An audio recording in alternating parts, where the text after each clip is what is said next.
So hey guys, welcome back to the channel. This is a story about what if Naruto can combine elements. Part 1. If you guys enjoy this, what if? And you want to see part 2. Comment down below. And let me know before I start. Please do support for more awesome content. And leave a like and don't forget to subscribe to my channel. And also share this video with your friends. And check out the description. And check out my playlist. So let's start the video. Chapter 1. Nice job breaking it, hero. A single change in fate can change everything. A 7-year-old Naruto finds himself in this situation right now, for you see, fate, the crazy bitch that she is, had it out for him this night. Ah, this is so troublesome. We find our stubby hero, cursing his rotten luck. Only a month before, the orphanage that had taken care of him all his life had kicked him out on the street. Good riddance, I say, Naruto huffed, not like he had many good memories of the place. All the adults there were always so mean to him. Several times he even feared for his life after several severe beatings over very minor things, though his pranks could hardly be called minor, the flooding of the faculty bathroom being one of the more destructive things he's done, but in the end, it never really did any lasting damage, besides the place smelling funny for a few days as it aired out. However, the bastards were a bit more resourceful in finding loopholes in their duty of taking in all the war orphans after the Kyuubi attack. Naruto couldn't and wouldn't get into all the red tape, suffice it to say he was boned royally. With that little loophole they were able to kick him out, and there was nothing the third could do for him. So, emotionally hurt and hungry, the yellow-haired prankster had made his home on the streets, dodging the civilians that tried to beat him. Why? He had no fucking clue, but like a certain pineapple-haired Nara often said, it was too troublesome to try and sucker one of the civilians into telling him. Even if he did muster up the nerve, he doubted that any of the bastards would have wasted their breath. Oh well. Naruto mused, at least things can't get any worse. There's the little demon brat. Get him. A voice yelled from behind Naruto. He turned to look at a large mob of civilians and sweat dropped. Was that tempting fate? He thought to himself, oh shit. He took off running with the mob right behind him. Naruto was dodging random debris being thrown his way by the angry mob, including but not limited to a beer can grate, a mob of drunks. A brick, oh ha ha, a brick joke. A broom thrown like a javelin, what am I, dirt to them. Don't answer that. A kitchen sink. Not even gonna ask. The witty thoughts Naruto had in his head with each outlandish thing being tossed his way, while keeping his mind off of fear, took away from his concentration, and that came back to bite him in the ass as he took a wrong turn and ended up in a dead-end alley. Shit.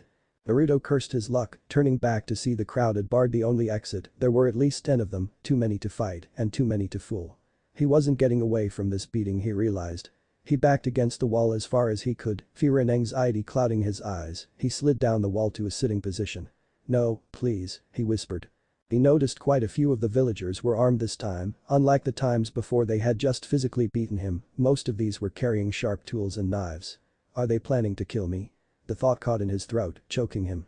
The mob was only a few yards away from him now. One of the people threw a glass bottle his way, the glass projectile barely missing his head and smashing into the wall beside him. He flinched slightly as a large piece of broken glass cut across his cheek, creating a thin trail of blood. Naruto reached up and touched the burning red trail. They had never left anything more than bruises and welts on him before. This group wasn't out to enjoy a beating, they were out for blood. A shocked expression crossed his face. He looked at the gathering, fear slowly giving way to terror-induced anger as he lashed out at his aggressors verbally. Why? He yelled at them, why are you doing this? Shut up, demon. One of them shouted. Why do you all think I'm a demon? Have I ever hurt any of you? The boy cried. A few of the villagers looked at each other uncertainly. His words rang with truth. The boy himself had never personally done anything to them, but the majority of the crowd just yelled back at him. You are a demon, boy, you cannot fool us with your petty trickery. But why? He asked quietly. Only one of the people caught that, an overly drunk, overly fat man who had a large scar across his face, spoke up in a slurred voice. I'll tell you why, you little demon fox. The man hiccuped lightly, drawing away from his angry appearance for a moment before a deep glare filled his face. How old are you boys? Naruto's face crunched in confusion. I'm 7, why? The man's face grew dark, a menacing grin twitched across his face. Haha, and your birthday? October 10th. He answered slowly, his mind racing about what this could mean. Would he finally learn why he was hated? But the real question was, would he want to know? Well then, the fat man grinned wider. What happened 7 years ago on October 10th? He laughed a dark laugh, his eyes focusing on the boy, causing Naruto to break out in a cold sweat. Naruto thought for a moment, what did happen 7 years ago? The only thing I can think of is. No. No, it can't. His face turned from confusion to shock as he stared at the fat man only a dozen feet from him, turning an ivory shade of white as he paled in front of the crowd of angry drunks. No. He finally said at length. Oh, but it can, demon boy, the man spat out venom and malice in his voice. That night the fourth Hokage killed the nine-tailed demon fox. You were born not moments after. You boy are the nine-tailed fox reincarnated. It can't be. Naruto looked horrified. A sudden surge of power rushed through him as a tingling ran through his arms. Those whisker marks and that wound that's healed on your cheek are proof enough of the demon inside of you. The man said with finality. Naruto felt for the wound again and in horror he realized it was gone, healed almost instantly. He knew he had a healing factor and that alone wasn't really normal, but this was just too much for him. No. Just. Why? His voice squeaked lightly, this time no one heard him as he hung his head in shame. I'm the fox. He thought quietly before he was broken out of his self-pity by a loud roar. He looked up sharply and saw the thugs rushing him. Naruto raised his hands in defense and time seemed to slow down for him. Naruto looked at the men approaching. The tingling he felt moments before turned into a bitter cold with a sharp wind flowing around him. The men charging stopped quickly looking at the boy in front of them. Around Naruto was a raging gale of wind and the moisture in the air had frozen. Ice began forming around him, freezing the blades of the weapons the men carried before they shattered into pieces. Most of the men looked at the boy in shock and fear, but the fat man from before had a look of utter rage on his face. See, he is a demon, the man spat, pulling out a large wooden club.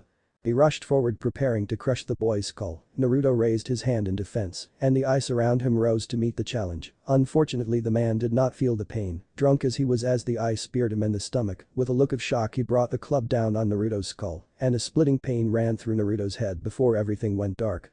Naruto sat up and looked around. He was in a sewer with dark corridors leading away from him.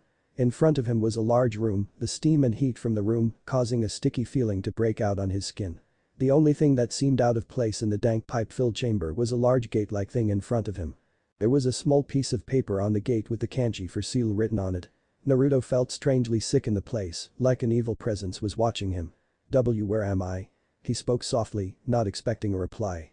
In your mind, foolish human, a deep reverberating voice rumbled around him, causing Naruto to jump several inches in the air in shock. Naruto watched as a pair of deep red eyes appeared from behind the cage. Naruto backed up from the cage, hands shaking and face torn with terror. Who are you? He asked quickly, falling back against the pipe-covered wall.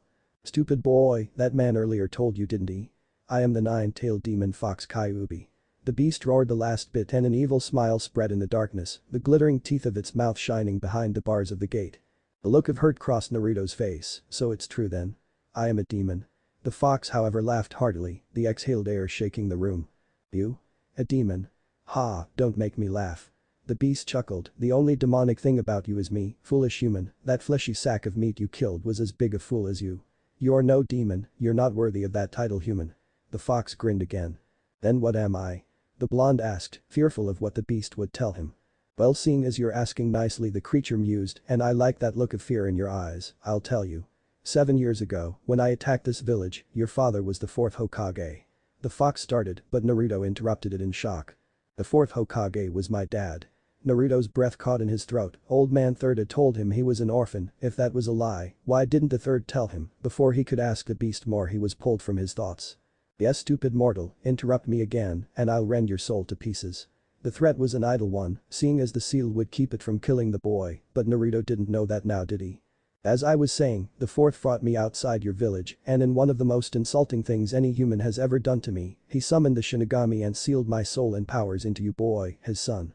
The fox's face screwed up in a frown. He then sealed my body and the source of half my might into him, and the Shinigami ate my body and his soul, to forever be trapped in his gullet.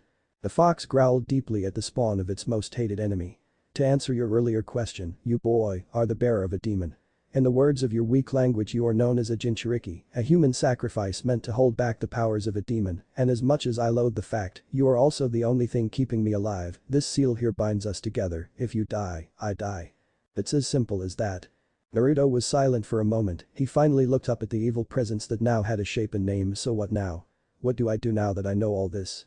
He was at a loss, even asking the demon itself what he should do. No boy should feel that lost in his existence. The fox, however, answered predictably. Why not release me, boy? The fox grinned, remove the seal and let me free to kill the villagers that have wronged you for so long. Naruto thought for a moment before shaking his head. But I don't want them to die, and even if I did, I don't want you to attack and kill the people I care about, and since you're a demon, I can't trust your word that you won't kill them. The fox let loose a laugh louder than all the rest. Ha ha ha ha ha ha, maybe you aren't so foolish after all, puny human. Yes, I admit it all. I would crush the bones of all your loved ones, suck out the marrow and blood from their bodies, and leave you a twisted lump of flesh to grovel at my feet. That and all of the above. The fox licked its lips hungrily before letting that evil smile across its face again.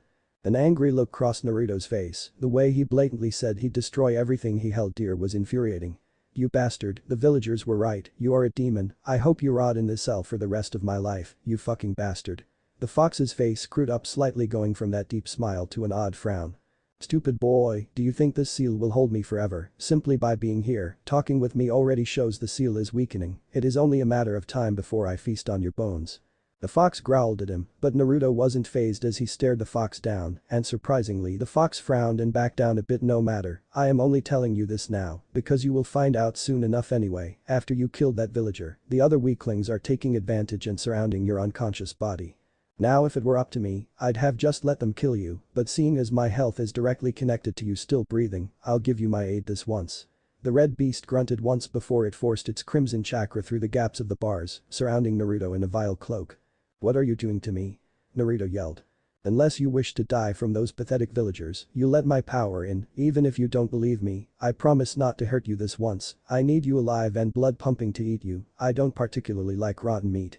The fox grunted once again and Naruto felt reality tug him back.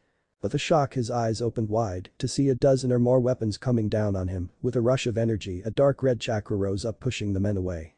Naruto stood up as the red chakra formed around him. Get back you worthless bastards.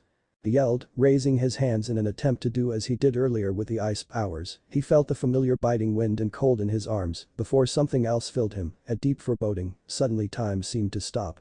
Naruto looked down at his arms, where what looked like green and blue energy were forming around his hands. They mixed with the red fox chakra forming dark violets and dark browns, before the three colors mixed together violently. In shock both Naruto and Kubi's voices said at once, Naruto vocally, subconsciously.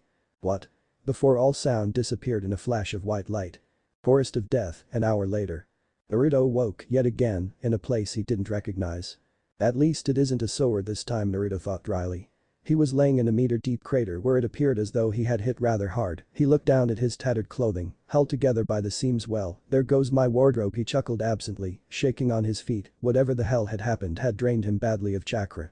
Naruto looked around, he appeared to be in a forest of some kind. The trees above him were busted, showing he had crashed through from above. Apparently whatever that light had been, it had launched him far into the air. Then how am I alive? He wondered for a moment before he palmed his face. Fox chakra. One of the few times from this point on he would admit the fox being sealed inside him was a good thing. Okay, I'm not dead and I'm not hurt, now where the hell am I? Naruto mused, looking around the dense forest again. The meager light coming from the setting sun didn't give him much hope of finding his way, and it would be dark soon, so he'd be even more screwed. His hopes for shelter were put on hold as a voice rang out answering his earlier question. You, my dear Dumbus, are in my home sweet home, the Forest of Death. The voice seemed to be coming from all around him. To his surprise it sounded like a woman. Lovely name, let me guess. It's a forest and it's filled with death. Naruto replied sarcastically. Not missing a beat, the voice replied, how did you know? Maybe you aren't such a Dumbus after all. The sarcasm was evident in her voice. Sure enough, a woman appeared in front of him, leaning against a nearby tree. She had light purple hair done up in a fan style, while her pale brown eyes added a nice contrast to the spiky bangs covering her face. Her clothing was some of the sluttiest ninja gear he had ever seen. What was visible beneath the tan trench coat she wore was a skin-tight mesh bodysuit that was cut off on the legs and arms halfway out. On top of that she had a very short dark brown miniskirt that left little to the imagination. There was also a fang necklace on her neck, but other than that was just standard ninja gear on her legs and waist. So Dumbus, what's a brat like you doing out here in my neck of the woods? Where exactly is here? Are we still in Konoha? Yep, Gaki, this is one of our training grounds, number 44 to be exact, the Forest of Death. Her attitude was bubbly to say the least, it definitely fit her wardrobe. So I ask you again. Suddenly Naruto was suspended upside down in the air by his legs. He looked up and saw a large snake coiled around his limbs. What are you doing here? She finished with a glare. The blonde gulped noticeably at the large python constricting his legs. I don't know honestly, first I'm getting chased down by some people, next I'm cornered and attacked, then some weird blue and green chakra surrounds me and some crazy ice forms, then some red chakra mixes with that, and then everything went white, and here I am. Naruto blurted roughly, though his explanation tactfully leaving out his knowledge of the fox.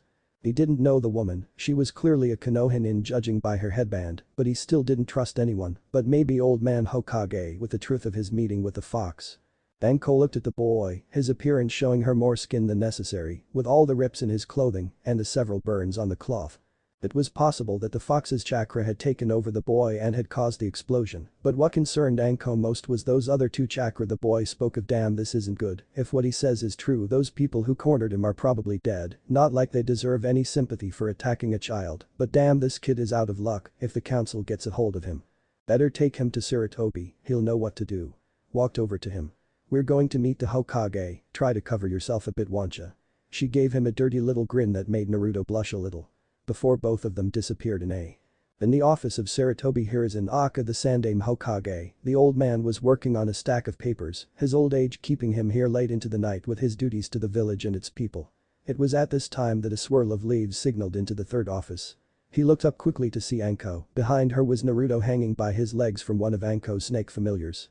He relaxed visibly when he realized who it was and leaned back into his chair. What can I do for you, Anko? And why do you have Naruto tied up like that? Well, sir. She glanced meaningfully at Naruto. This has something to do with that explosion earlier, doesn't it? Anko nodded and the third sighed, I'm assuming it was Naruto, right?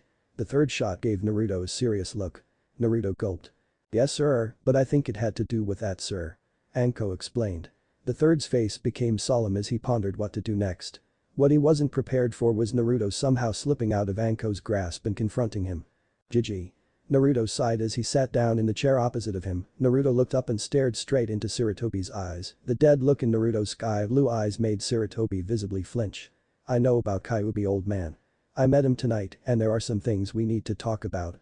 Naruto's voice was dead serious, if it wasn't for the way he looked you'd forget you were talking to a 7-year-old child. At the mention of the fox a shocked expression crossed the third's face, but he hid it quickly, after a second to recompose himself he coughed. Naruto, I want you to understand my reasons for hiding these things from you. First, the Yondaime Hokage, Minato, asked me to keep these things hidden from you that you could possibly have a normal life. I have watched over you with my crystal ball for the last 7 years, particularly this last month, and I can see now that that isn't an option, and for that I am sorry. The third looked silently at Naruto. The boy's face was a mixture of anger and hurt. The fact that Sarutobi would hide something as important as that from him left a bad taste in his mouth. Second, the third spoke up. Minato also asked me to tell you these things when you turned 16 or became a so that you'd be able to handle the stress those in your position have to handle daily. This too has become a moot point seeing as you already know, and from that look in your eyes, I can also see you are not taking it very well. The third took off his hat and placed it on the table. Did the fox say anything else? I know who Dad is. The third sighed sadly, then this becomes a bit easier to explain, at the very least I would have told you who he was anyway after I explained things better. The third trailed off for a few moments before he began again. Tell me Naruto, what would you have done in Yondaime's position if you were forced to make the choices he made? Naruto looked at him strangely. Let me put that another way. Would you have put the burden that you now carry on the shoulders of someone else? Would you force that fate on someone else's child when you yourself were not willing to make that sacrifice? Naruto's face went pale as he thought about that. Would he have done that, really? Sarutobi continued. That, Naruto, is what we Hokage must do. We make the hard choices. We send ninja out every day to their deaths, and when the time comes we ourselves must face down the biggest threats to the village. Even at the cost of our lives. Do you understand? Naruto thought for a long time on the third word, letting several minutes pass by. He answered honestly, yeah old man, I understand and know I would have taken the fox to my grave if I had to, but I still don't like it. I hate this, what I really am. Then you understand more than I had hoped what my position is in this situation. You don't have to like it, but it's the situation I was forced into to ensure that the village didn't tear itself apart over this. Most civilians don't know the fox was sealed within you, they just assume that since you were the only child born that day along with the whiskers on your face, that you are the fox reincarnated in human form. It didn't help much that you were in my office when the council convened that night after the fox's defeat. The council assumed you were the monster sealed in human form, or at the very least what most of the more intelligent ninja already knew, that you were many of them called for your immediate death, but I did all I could to halt their intentions. Sadly the only thing I could do was put you in the orphanage and pass a law that made it illegal to speak of the fox to any of the newer generation, and for 7 years that law has held people's hatred for you down under pain of death. But know this Naruto, I'm not a god, I can't devote all my time to watching you, and that mistake has led us to this. The third sighed and grabbed a single sheet of paper. Out of the 10 people that confronted you, none of them lived, they were torn apart by whatever it was that you did. I don't hold it against you, in fact there is really nothing that can be done to you, since you acted in self-defense, but know now that your life is going to be much harder, already there are rumors of your involvement, and the council will probably try to do everything in their power to limit, hinder or otherwise try and outright kill you to end the threat they feel you pose. Naruto looked crestfallen, seeing how hard his life had been now, it would only get worse. He couldn't take it anymore, as hot tears fell down his cheeks, and soft whimpers echoed around the room. Anko was looking at the boy sadly, feeling a very similar pain that he was feeling. He's in the same boat as me, she thought quietly. Ever since that bastard Orochimaru had abandoned her, she had been ostracized by the village, only keeping her position and pedigree by hard work and menial labor since Orochimaru left the village, and she could only see herself in Naruto. Sir, if I may. She asked at length. Go ahead. He waved for her to speak. Naruto looked up at her, 2 long streams of tears staining his cheeks. If things are going to get harder for Naruto, then he needs someone to take care of him, someone willing and able, sir. Naruto just started, but the third side is agreement. You are right, Anko, but who here would take care of the boy? The council will ruin the reputation of anyone trying to help the boy, and none of the other ninjas besides Kakashi would take the boy in. And I for one don't think Kakashi would be the best choice to take care of a child. The third trailed off, leaving the idea hanging. Anko snorted at that thought. Kakashi was a good guy, but the man read so much porn and was tardy for every meeting he was ever called to, he'd be nothing but a bad influence on the boy. Not that her idea was much better, but seeing the same look in the boy's eye that stared back at her every morning in the mirror just hit too close to home for her. What about me, sir? Anko asked timidly. Naruto's head spun around so fast you'd think his neck snapped. He stared at her wide-eyed, breath caught in his throat. You know my situation, Sarutobi, me and him are in more or less the same boat, the council won't touch either of us due to our situation, and it's better to have someone to lean on than stand alone, am I right? Anko smiled sadly. The third sighed. He was getting too old for this shit. I don't know if I can trust you with this one, Anko. This is very serious.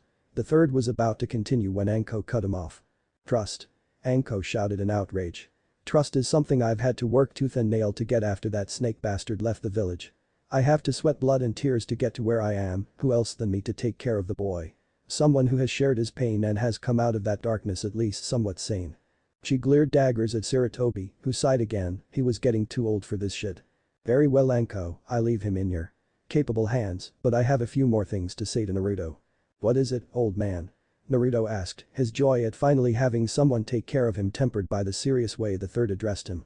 First of all, eyewitnesses said that they saw several oddities about the chakra explosion that happened earlier. First, that it wasn't just the fox's red chakra, but a green and blue chakra as well. Can you tell me what you felt when these things were going on? Well, all I know is that before the explosion those 2 odd color chakras made some weird kind of ice around me and protected me from the villagers, but other than that I don't know. I see. Naruto came here for a moment. The third reached into his drawer and pulled out a stack of paper. He pulled one out and handed it to Naruto. I assume you at least know how to channel chakra, right, Naruto? The orphanage said that you were able to copy the invisibility illusion, and I've seen you use it several times to escape from the villagers. Yes sir. Naruto focused his chakra. It wasn't much, but it was enough. The paper at first did nothing, but then it seemed to split down the middle. Before one of the corners of the paper became wet, Naruto dropped the paper in shock. What happened? It seems you may have tapped into a latent Kekkei Genkai, maybe something on your mother's side. Whatever it is The third was cut off by a gasp from Anko. Sir. She pointed to the paper on the floor. Sure enough, on the floor the piece of chakra paper had split again, across the original cut, creating 4 equal slices, and oddly enough, each of the slices were doing something different. One was still soaking wet, one was burning to ash, another was crumpled into a little ball, and the last was nothing but a pinch of dust on the floor. Kami. Sarutobi was speechless. All elemental affinities. Anko finished for him. What are you guys talking about? Naruto asked, curious about their shocked expressions. Naruto, do you know what this means? Anko asked him. When he shook his head, Sarutobi spoke up.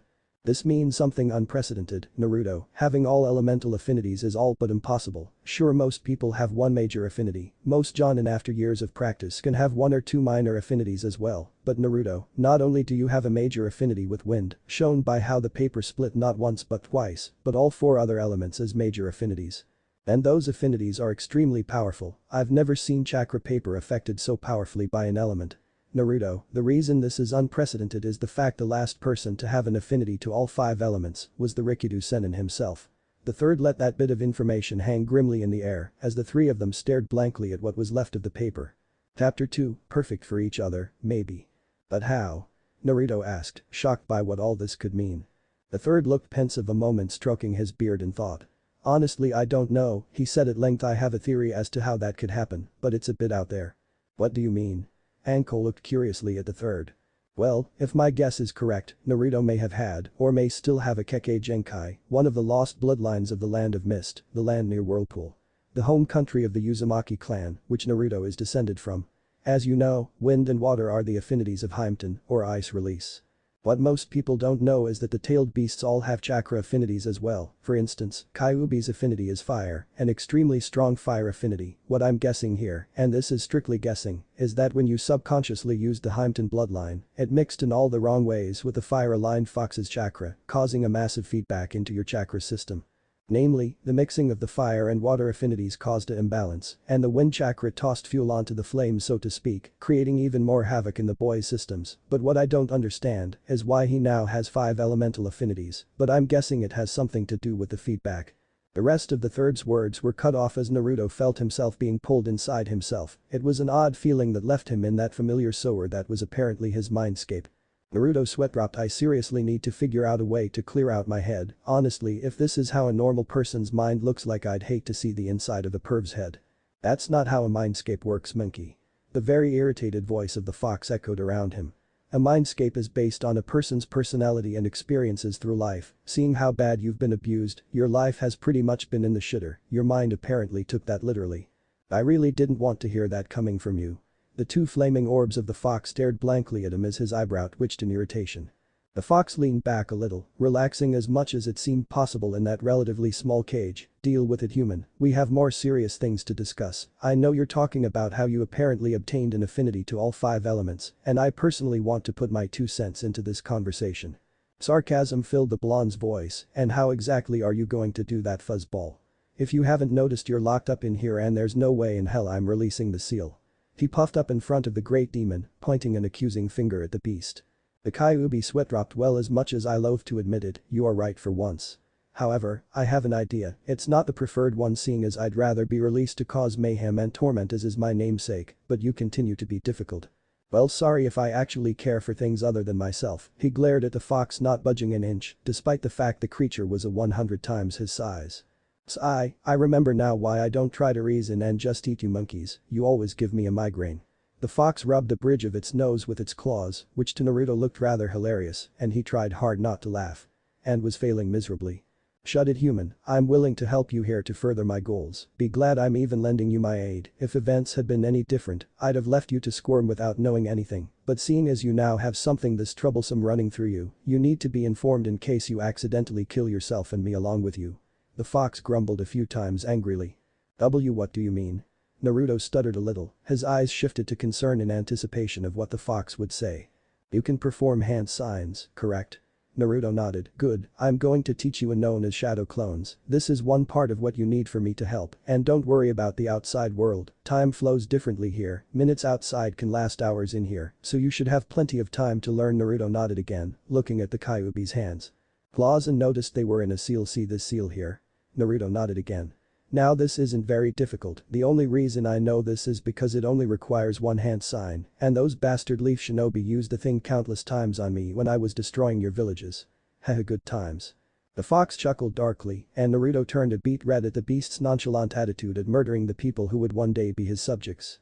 If he had a way to get the cage hat, well boy, start practicing. Contrary to popular belief, I don't have an eternity to wait. The fox broke him out of his thoughts and showed the boy the seal again. Put as much chakra into the jutsu as you can. We're going for replication, not fine-tuning. So anything above 5 clones should be sufficient control for what I'm planning. Once you have that down, I'll show you the next step. Naruto blinked once, coming back to reality to find the third still talking. Yo, old man. The third stopped for a moment to look at Naruto curiously. I don't really know how to say this, but, well, Kyuubi wants to talk to you. The third stared blankly at Naruto for a moment before shouting. What? The third's eyes widened considerably, his mouth hanging open a little in disbelief. Yeah, 1 second. The blonde sweat dropped and put his hand into a familiar seal with a slight twist as his hands flipped through 3 more seals. After that hit an art. Kyuubi Kage Bunshin no with a small flash of red chakra, the room was filled with a puff of smoke. When the smoke cleared the three looked around the room expectantly, the two adults in a bit of fear at what the fox might have made Naruto do. A slight cough brought them out of their searching, the three looked down only to sweat, and a little fox sat on the floor between Naruto's legs, with a pissed off expression. They and imagine a fennec fox, if you don't know what those are, look them up, they're cute, furry little fuckers. All my hate. All of it. The fox twitched in anger. You could at least learn better chakra control, that was pathetic. It was odd looking to say the least that such a deep voice was coming out of something that small.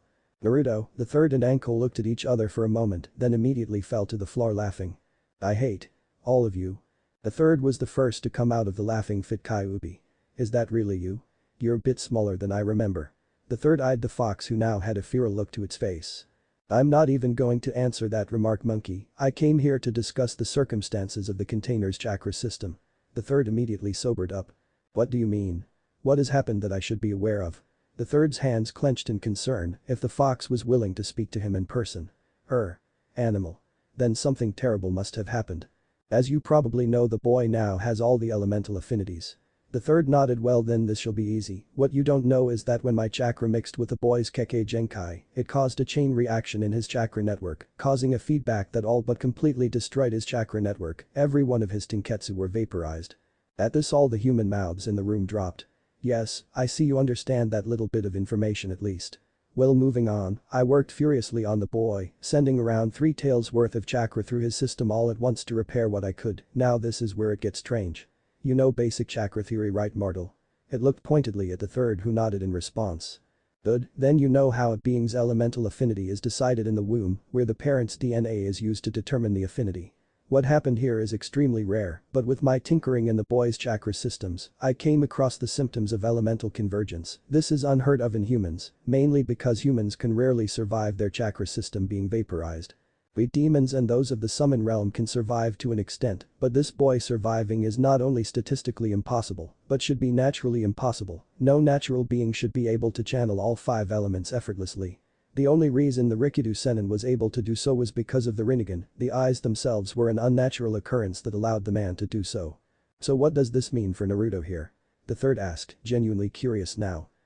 What it means is that when I repaired the boy's chakra network, the other elemental affinities leached into his system. As I said before, a child's elemental affinity is decided in the womb, but unlike other sources of DNA, like the facial features of the parents and body types, the chakra network isn't set in stone. You can naturally change your elements to an extent with training.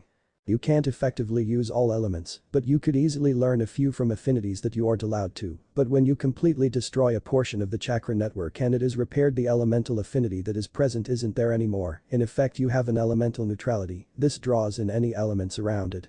And unfortunately for the boy, he landed in the forest of death, where the elements have gone haywire for generations. Wait, what do you mean by that? Anko interrupted. I've lived there all my life, nothing really seems out of the ordinary there. The fox sweat dropped. Do you honestly think the flora and fauna there are natural?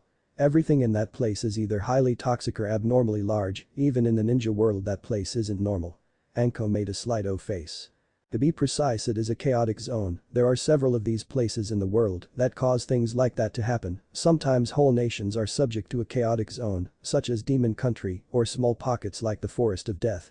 The fox took a moment to collect itself. In short, a chaotic zone is where the natural energies of the world are twisted and concentrated. That means all 5 elements highly concentrated in one place, and that's what leads us to the boy here. After I repaired his chakra network, his elementally neutral system drew in everything around it like a magnet. Hell, even I don't know to what extent the boy absorbed. He could have 100 bloodlines for all I know now. With how much chaotic energy is in that forest, I'm surprised he hasn't sprouted any fox features, since my chakra was laced through his system when the absorption stopped. Actually, you might want to keep an eye on that. I'm willing to bet he'll start growing fox attributes soon. There's just no way he wouldn't. I was too close to his chakra system not to. Great, the villagers hate me now without the fox features. How much more will they attack me when I look like you? Naruto said bitterly. Don't blame me, human. I'm not the one who cornered you in that alley. If you want to blame anyone, blame those fools that you turned to dust. As much as I enjoy this conversation, the third started dryly. What does this mean for Naruto in the long run, and how will it affect him? The fox thought for a moment before replying honestly. I have no idea, like I said before, this is unheard of in humans. The only thing that I can think of that would hamper him is the piss poor control he has so far. I mean, I was supposed to be around the size of a large ninja dog, but no, I'm a chihuahua. The three humans in the room chuckled at that. If anything, you should consider this a blessing. This boy has more going for him now than most prodigy of prodigies. All 5 elemental affinities means he has access to all spheres of elemental. And since 4 of the 5 are fairly equal, with wind being the exception due to the boy's originally high wind affinity, you can probably use many elemental bloodline abilities naturally now on top of the ice bloodline you already had, not to mention abilities you gained from absorbing any energies from me or the plants and animals around you. Hell, for all I know you could have the Sharingan by now, and if not now, maybe develop it further on. You don't realize the scope of what's happened to you yet. If I wasn't so bitter towards your old man, I'd actually compliment you on the improvement. Naruto had something of a bitter smirk on his face when the explanation started. As the conversation went on, it turned into a smile and just grew wider from there. So you're saying I now have a better chance at being Hokage than ever before? The FFT, Hokage. The fox chuckled. If you weren't careful, you could be the next Rakuto Sennin for all I know. Naruto's grin took up his whole face. Hell yeah. He hopped out of the chair he was sitting in and did a little happy dance, pumping his fists in the air. Sarutobi took out his pipe and lit it. I find it hard to believe that there are no side effects to this happening to the boy. Are you sure that there aren't any adverse side effects other than the fox parts and possible new bloodlines? Something that might hurt the boy at any point. The fox glared at the old man with an irritated look on its face. Human, I've said this before already, I don't know, this rarely happens even for demons, and it has never happened for humans as far back as I can remember, and I've lived longer than 100 of your lifetimes. Hell, the odds of this happening ever is statistically 0, or at least it should be. I mean, the things that would have to happen to even survive something like this are insane. First, a person would have to have a healing factor. With my chakra that's a given, but most humans in the world don't have that. Second, said humans would have to have a bloodline, an elemental bloodline in particular, in this case, the boy's Heimton bloodline. Third, you would need a foreign chakra that is the direct positive and negative reacting element to the 2 elements in the bloodline, in my case fire opposing the water and wind element, and finally, you would need a chaotic zone close by when the feedback happened. All of this together is possible to do, but even then the odds of the person actually surviving the event are again near 0, so you see I have no clue what will happen to the boy. Hell, he could turn into a demon and sprout random animal parts and elements out of his body for all I know. Naruto looked about ready to pass out at this information, but before the sweet embrace of unconsciousness could take him, the fox interrupted his freak out, but in this case I can say that this is unlikely. For the most part, the only time anything of that nature happens is due to the fact that demons and summons are physically, mentally and in some cases spiritually different from humans, and that's only in the worst cases that has happened to someone. In your case, human, your body is much different than a demon or summons. Your body is more rigid in its physical nature, unlike us. On top of that, you have my demonic chakra on damage control. I can, to an extent, control what happens in your body through my chakra, and considering both those things I can safely say you won't turn into a monster or anything of that nature. Naruto sighed in relief at this, so I just wait and see what happens then. Basically yes, other than that maybe try and work on all your elemental affinities and see what you can do with them all now. If you have the capability of multiple elemental bloodlines, then it's possible to unlock a few of these and other more physical bloodlines you may have absorbed early to help you later in life. The third listened to all of this, quietly weighing his options in the matter. On the one hand, the boy's life was turned on its head. The civilians would soon be out for blood. If he was to have any sense of normality, he needed an out. Anko was a good start. The woman shared the boy's lot in life. Unable to do anything about their situation and ostracized for things outside of their control. But the third knew that wouldn't stop the majority of the civilian council from calling for his blood, and since the boy wasn't a ninja, he couldn't protect the boy from them either.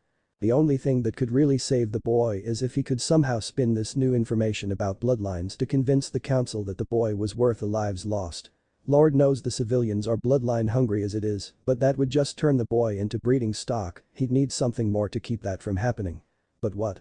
The third looked at Naruto, silently watching him talk with Anko. The Kyuubi was sitting in the corner, seemingly ignoring everyone, when suddenly an idea came to him. It was a cruel idea, but it could prove to be beneficial to all parties involved. Naruto, Anko. The third spoke up gruffly. The two in question snapped to attention, looking at the third expectantly. I've thought over this matter and I have a few things I need to get out of the way. First off, if you are going to stay with Anko, there needs to be a legitimate reason. The civilian council will jump all over that and I wouldn't be able to do much about it. The room grew quiet. Naruto sat down, a little somber at the thought of being back on the streets again. Couldn't I just adopt him? Anko asked curiously. He'd be like a little brother. She shot the boy a grin. I've already tried that. Sarutobi replied sadly. I'd have adopted the boy myself if that were the case. Naruto was shocked by the man's words. He never knew that the old man cared that much about him, but those words only cemented his respect for him even more. Also, that's not the only problem related to the civilian council. The third took a long drag on his pipe. I know this might come as a shock, but I don't think that the civilian council will let the deaths of so many civilians just be ignored. They most likely will try to ask for your life. Naruto. The grimness in the third's tone sent chills up the blonde's spine as he turned a pale shade of white. However, he looked up quietly. I have an idea that might help. The third sent a meaningful look at Anko, who liked the blonde next to her, paled drastically. Naruto, Anko, the third sighed. My idea is for the two of you to be married. You could hear the pair of jaws hitting the floor at this point while the Kyuubi was laughing its ass off in the corner. What? The blonde and the babe replied together. It's exactly as I said. Now listen to my reasons before you say anything else. The third growled out. The two wisely shut their mouths before nodding. Naruto, the only thing that I can think of to get you out of this situation is to reveal what has happened to you to the council. If I can convince the council that you are much more valuable alive than dead, then it just may be enough to save you. But to do that you'd need to provide something of value to the village, and in your case that is where your bloodline and our bloodlines will come into play. The third turned to the fox in the corner. Kyuubi, what has happened to the boy can be inherited by his children, correct? The fox nodded. Well, that is the basis for my idea. As long as you are alive, your bloodline per second will keep the council off of you. As for you two being wed, there are several reasons for that. First, he held up a finger. It's to keep the council from whoring the boy off to half the women in the village when he comes of age. Having a bride-to-be will keep most of them happy. As long as you are married and have at least one child by the time you are 16, of course they may push for you to have multiple wives, according to the Clan Restoration Act. Since you are technically the head of your clan, but that is entirely your decision as long as you have at least one wife and child. The third held up another finger. Second, this will also allow you and Anko to remain close to one another, allowing Anko to take care of you. Naruto. This also means that you will always be under watch by an experienced ninja, which will make your case a lot easier when they demand someone keep an eye on you. Another finger went up. And finally third, this applies to you Anko, it is to allow you to redeem yourself in the eyes of the council, both ninja and civilian. Being married means that you are tied in a way to this village now, so the odds of you defecting are slightly lower in the eyes of your peers. You would be able to gain a certain amount of respect from both sides of the council, not only for going through with this in the first place, but if everything goes as planned, then possibly redeeming yourself completely by following through with it as well. He let his words sink in for a moment before continuing. This whole idea is underhanded, I know. It's also unfair to both of you in a way, but given what has happened and what will most likely happen, this is the best course of action. Do you both understand? Anko was silent for a while as she mulled over the third plan. She could definitely benefit from this in a major way. Ever since that snake bastard Orochimaru had abandoned her, she had been the black sheep, a stain on the supposedly proud village of Konoha. Hell, her life sucked, everyone looked down on her, and no one would give her the time of day. Hell, this really was the only option open to her at the moment that at least had some guarantee of redemption with a minimal amount of effort. And who's to say, they really weren't that far apart age-wise. 9 years isn't that much, and that gap would mean less and less the older they got, so age didn't really bother her. She had also seen the fourth Hokage in his prime. If this boy looked anything like him when he got older, he'd be quite the looker. Personality-wise, she could tell at least mentally the boy was older than he appeared. That came with the whole I have no family and I grew up on my own mentality, but if all else failed, she'd have the rest of his young life to groom the boy in anything he currently lacked. So to cap off her mental checklist, he had the looks, mentality, prestige, most likely ability given this new development in his powers, and with that he'd also have the finances down after he grew up a bit and could take on missions, so really what problem did she have? Well, she could think of one. As she stole a glance at the boy's pants. No, bad Anko, she mentally berated herself. Orochimaru is the pedophile, not you. Though. That. Didn't stop her from glancing at the boy's crotch again. If he was packing heat when the time came for them to truly tie the knot, she could say with certainty that he'd be one hell of a hubby. Naruto on the other hand was completely blank. As soon as the third had finished speaking, the hamster wheel stopped spinning and the gears locked up. I'm going to be married. He thought stupidly. Is that what I want? Really? The boy was stumped. He had never thought about the future. The only real goal he had set for himself was getting the hat from the old man. Becoming Hokage really was his only dream, but what about a family? A wife? Those thoughts running through the boy's head were confusing him to no end. Hell, a 7-year-old wasn't meant to think about his future in that way. Give him another 8 to 10 years and maybe he'd be ready for that responsibility, but no, he had to make the choice now. He knew that the third wouldn't force this on him, it was his choice after all, but given the way things were, it really was the only choice. The third watched the two mentally go through all of what he had said and weigh their options. It was kind of cute how Naruto had such a serious expression on his face. Given his age, he couldn't hold a serious face without looking completely ridiculous and adorable at the same time, but the third knew the boy was genuinely thinking things through. Just like his father, so considerate of others. It made the old man proud that Naruto had turned out so much like his father. Though he did have a bit too much of his mother in him for his own good. And the safety and sanity of the village for that matter. He turned to Anko who had a more interesting expression, somewhere between apprehension and resigned acceptance. Well, at least she's considering it. He thought. After a few moments he noticed both of them were staring right at him with resolve in both of their eyes. Have you decided? He asked at length. Naruto was the first to speak. Yeah, Gramps, he rubbed the back of his head sheepishly. I'll go with it, but only if An-chan wants to as well. Anko's eyebrow and mouth twitched at the pet name as she dropped her head. Yeah, she sighed. I gotta say that this is one of the better things that's happened to me in my life, if what you say is true and I can actually get some recognition in my own damn village, then yeah, I'll go along with this. Good, that makes things infinitely easier. The third sighed, rummaging through his desk. The third pulled out several papers and placed them on the desk. These papers here need to be signed to recognize that you both are indeed married. Once signed you will need a ring made to seal the deal. Actually, hold on a moment. The third dug deeper through his desk and pulled out a small shiny metal band with a little diamond in the center.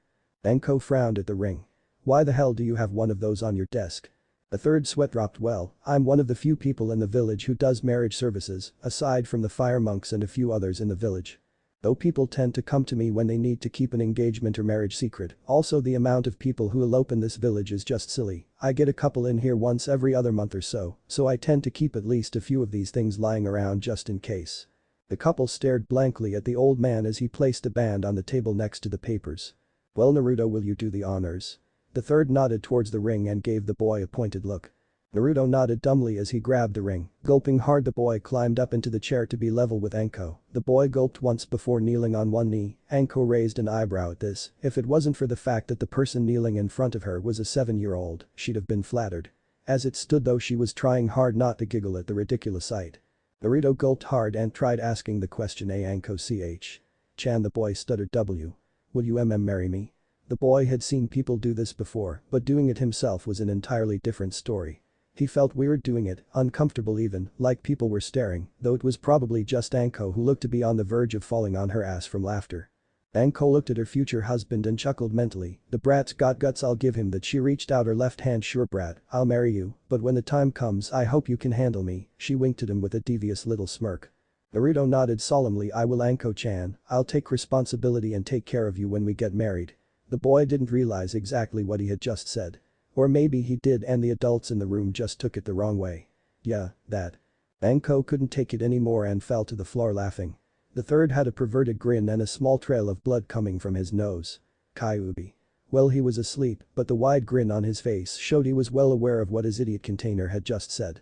It wasn't that funny, he huffed. Yeah, it was. Anko cackled from the floor, still laughing hard. Naruto frowned. He didn't like being laughed at like that'll show her, he thought mischievously. A small devious grin spread across his face as the prankster in him welled up. Walking over to Anko, he slipped a ring on her finger and in a bold move that shocked even Kyuubi of all things, he leaned down and kissed Anko on the lips. The third choked on his pipe. Kyuubi's ears shot up and his eyes flew open. Anko. Well, she was frozen, that cheeky bastard, she thought in shock. But that devious smirk still on his lips, he chuckled. Thank you, Anko-chan. I'll take good care of you when we're married. Apparently Naruto wasn't as dumb as he looked. Anko and the third both turned bright red at the way the boy said good and Kyuubi burst out laughing in the corner. Ha ha ha ha. If it's one thing I like about you, boy, it's that devious nature of yours. Got the blood of the kitsune in you, no doubt about it. Naruto walked smugly back to his chair as he waited for the other humans in the room to compose themselves after that little stunt of his. Boy, you little brat. The snake mistress fumed as she got up off the floor and approached the boy with a menacing gleam in her eyes, cracking her knuckles loudly. The third turned away from the beating that was about to ensue, and judging from the sounds coming from behind him, he was wise to do so. The third turned back to see Naruto with a large anime-style whelp on his head with a black eye to match. Ahem. Now that you've both kissed and made up, he chuckled when the two yelled at him for that cheeky remark. It's down to business, sign the forms here and make this marriage official. The third handed them a pen. Anko signed it first. She gave the pen to Naruto, who looked at the paper warily. Is there something wrong with Naruto? The third asked, concerned at what was stopping the boy. Well. Yes. I can't write. The adults and Fox in the room fan vaulted. The third picked himself up off the floor. What do you mean you can't write? Didn't the caretakers in the orphanage teach you? He raised one eyebrow when the boy looked down, ashamed. No. They didn't, they really didn't teach me anything, I had to teach myself. At this both eyebrows rose, the boy had taught himself everything he knew, that alone filled the old man with anger. He would have a long talk with the orphanage staff after this was all over and done with. And by talk he meant torture and interrogation. Naruto, just sign with an X and stamp your thumbprint in blood, that will be more than enough written proof.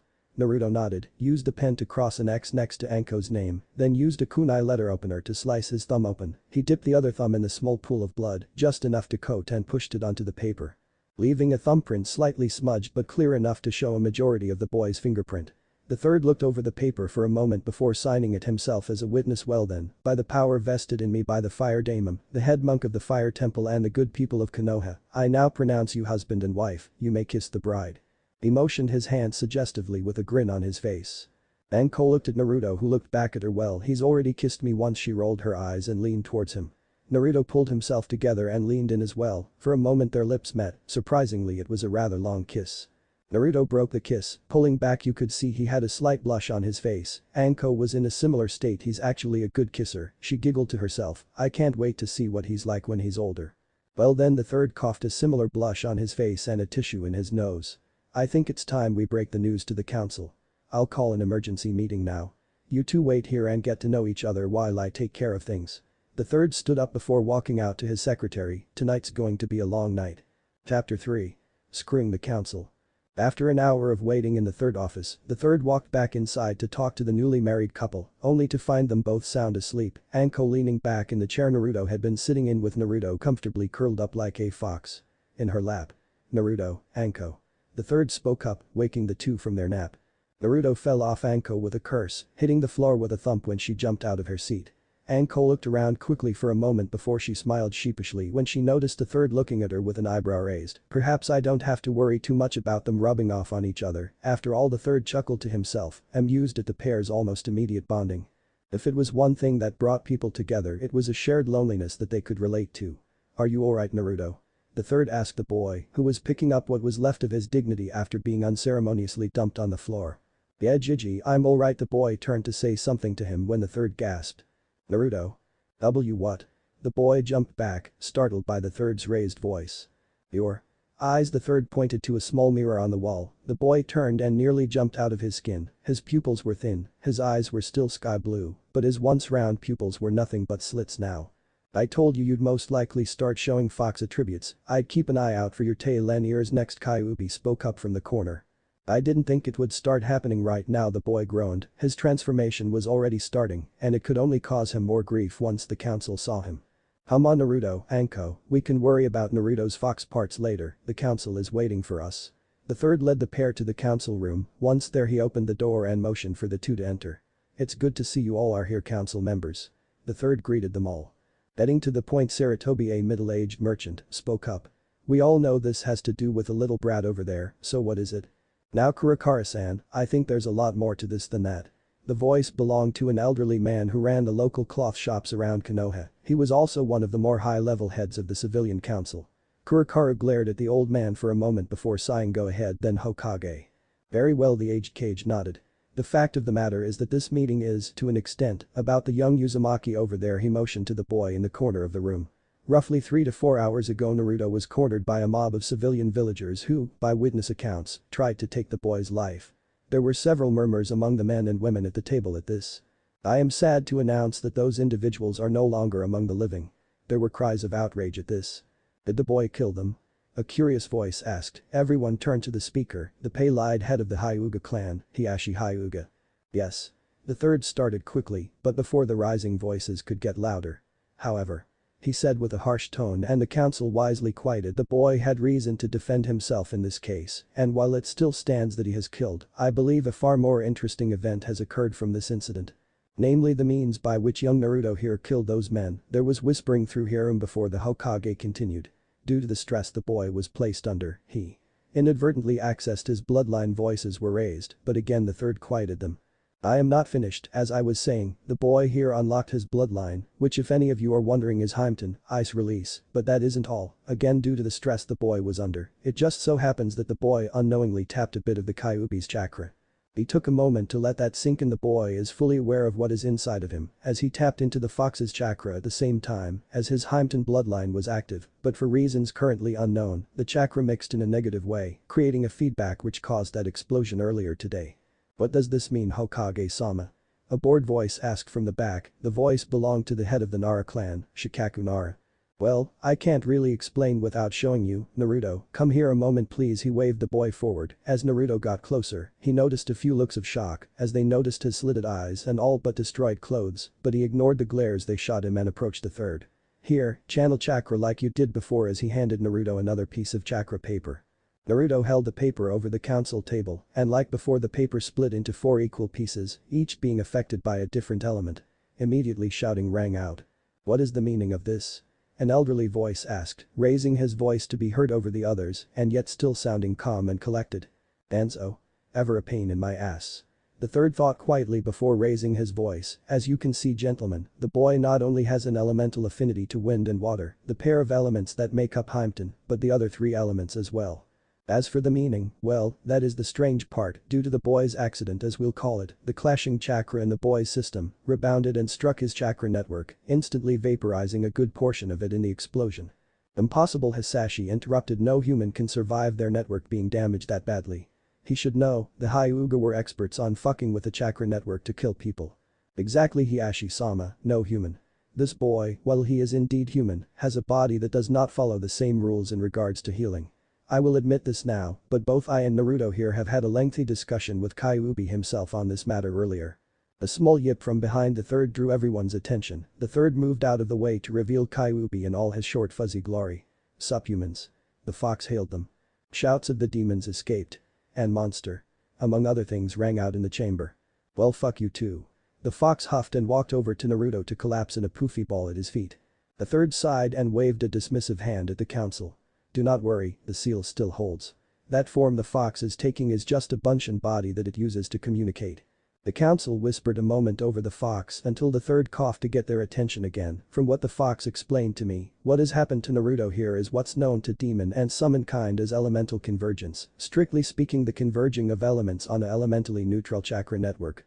During the time while Kyuubi was healing Naruto here, the boy was able to draw in large amounts of elemental chakra from his surroundings, which just happened to be the forest of death of all places. Many in the room paled at the mention of the forest, even the experienced jonin in the room were uncomfortable with the place. As you all know, the forest of death is anything but normal, so anything the boy absorbed was most likely amplified by his chaotic surroundings, which leads us to the boy's current condition. As it stands, the Kyuubi has told me that the boy at the very least now has access to every one of the base elements, with the possibility of the boy forming multiple elemental bloodlines likely. So any ideas you may have had of getting rid of the boy now would be nothing short of idiotic. The third glared at a few of the civilian council, who had been giving the boy, and by extension the fox at his feet, an evil look for a while now. If that is the case, Iritobi, then why do we not have the boy produce offspring that would take full advantage of his possible bloodlines? Danzo asked curiously. That Danzo has already taken care of. The third glared at the man. How dare he even suggest doing that to a child? It was disgusting. Anko. Sarutobi motioned for her to approach. You all know Anko Mitarashi here, correct? Many at the table nodded, though not many hid their open distaste for the woman. Anko here is the one who found the boy and brought him to me. After a brief discussion on the matter which I personally brought up, she has offered to take care of the boy. Several voices of dissent were clear. Silence. I am not finished. Hirord Anko agreed to take care of the boy, but that alone would not allow her to do so, since he is legally an adult. As many of you on the council are aware, he gave each of them heated looks. He had made Naruto an adult only a week earlier to try and protect him when he had learned the orphanage had kicked the boy out. He couldn't take care of him himself due to the council's meddling, but the third had bought and was sustaining a small apartment for the child, and since he was an adult, he could legally have his name on the deed. Had he known where the boy was, he would have immediately taken him there, but Naruto had a bad habit of hiding from people. Given his life though, that's to be expected. If only he wasn't so damn good at hiding. It had gotten to a point where even his crystal ball could not find him at times.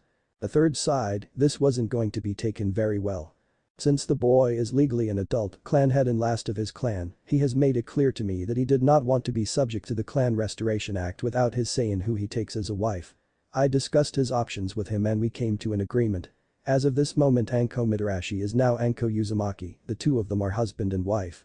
To the third surprise there was complete and utter silence, he looked at the council members in the room. There was shock, horror and rage, to name a few of the emotions on the faces of his council. Before anyone could speak, the third continued. Both of them agreed to this. I have the documentation showing as such, and if you want a second opinion, I'm more than willing to let Inoichi-san look through my memories to show that both signed the document of their own free will. Also, Naruto has made it clear that since he is now married, he is no longer subject to a council-ordered marriage or conception of a child, so long as he is married and has at least one child by the age of 16. Any other woman he takes as a wife under the CRA is entirely his choice. Do I make myself clear? The third's voice may have been controlled and even, but the threat was as clear as day to everyone in the room. Many of the civilian council who would have pressed for the boy's death, expulsion or forced marriage given his new possible bloodlines, nodded in agreement. After all, what could they do? The boy had clearly acted in self-defense when that mob attacked him, and even if they could press the issue they wouldn't, not with the potential for a whole new string of bloodlines that could come from the boy. To them he was now even more of a necessary evil. Danzo on the other hand was sitting quietly to the side of things, on the outside he was as calm and collected as ever, but on the inside he was seething. Well played Sarutobi, well played. You knew I would make a pass at the child, as I've pushed to weaponize him on several occasions, but this? I never expected you to convince a child to do something as foolish as this. Foolish, but given the circumstances genius as well. Danzo sighed before glaring at the third and ever so slightly nodding his agreement, thinking to himself, I know when I've outplayed Sarutobi, I'll back off. For now. The third noticed Danzo's reaction and let out a mental sigh of relief. Danzo's backing down, good, that means I've won this round, none of the others would dare try anything if Danzo is staying out of it. The third looked at the rest of the council, sure enough none of them seemed keen on arguing. If there is anything else any of you would like to add please do so. The room was silent for almost a minute before the third sighed. Very well, this meeting was adjourned, dismissed. The council rose at the third word and walked silently out of the room, thinking about what they had just heard. That was fun, the fox yawned. Well, this body is almost out of chakra. Later monkeys, a puff of smoke signified its departure. The third watched the fox go to Naruto. He spoke up, startling the boy from his thoughts. Why yes Gigi. Naruto fidgeted slightly, his nerves were shot to hell watching the council debate his fate. He couldn't describe the feeling when he realized he wouldn't end up a test subject or a breeding factory. I hope that you are happy with what has happened, he said at length, his voice quivering slightly in sadness. I know I can never apologize enough for not being able to take care of you. Had I the chance I'd have adopted you immediately, but sadly I was never able to convince the council of my intentions. They saw you as a threat. And in my weakness I never confronted that decision, and for that I am deeply sorry. It's okay old man, I may have been alone, but I never really felt alone when I knew you cared about me. That and the Ichirakus were a big help too. The boy let out an ear-to-ear smile. I bet they were, the third chuckled. Don't worry so much, the boy sighed, I have people who care about me and that's all I could ever really ask for in life. And besides, I'm technically not alone anymore, am I An-chan? The boy sent a sly smirk at Anko, who was a few feet away. The girl in question blushed slightly. That little bastard, she thought in embarrassment. I'm Suo getting him back for that. Yes, I do believe you're right Naruto, the third laughed. Though even if you have found someone to stay with, you'll need some decent clothes, after all, we can't have you walking around a beautiful lady in nothing but torn rags. The third nodded to the boy's clothing which had all but been forgotten. Anko can take you to the Wolf Claw weapon shop tomorrow, an old friend of mine is the owner, I'll have him put it on my tab. Thanks old man. Naruto hugged him tightly. No problem Naruto, he chuckled, hugging the boy back, I think it's time for both of you to head home. Anko. Anko walked up behind Naruto and placed a hand on his shoulder. Yes sir. Come Gaki. It's nappy time and I need my beauty sleep. Naruto snorted at that before the two of them disappeared in a shunshin. The third sat in the council chambers for several moments, wondering just what the future held for Naruto, before he too disappeared in a swirl of leaves. I'll never get used to that, Naruto choked when the two appeared on the edge of a fenced-in forest. You just need to build up your strength, your body can't handle the changes in speed yet, that comes with growing up and getting stronger. Anko rubbed her hand through his hair, ruffling the blonde mop and making it spicier than ever. Where are we anyway? Naruto looked around at the forest curiously. Anko smirked back at the forest of death. Naruto looked confused. What the hell are we doing here? Well, considering I live here.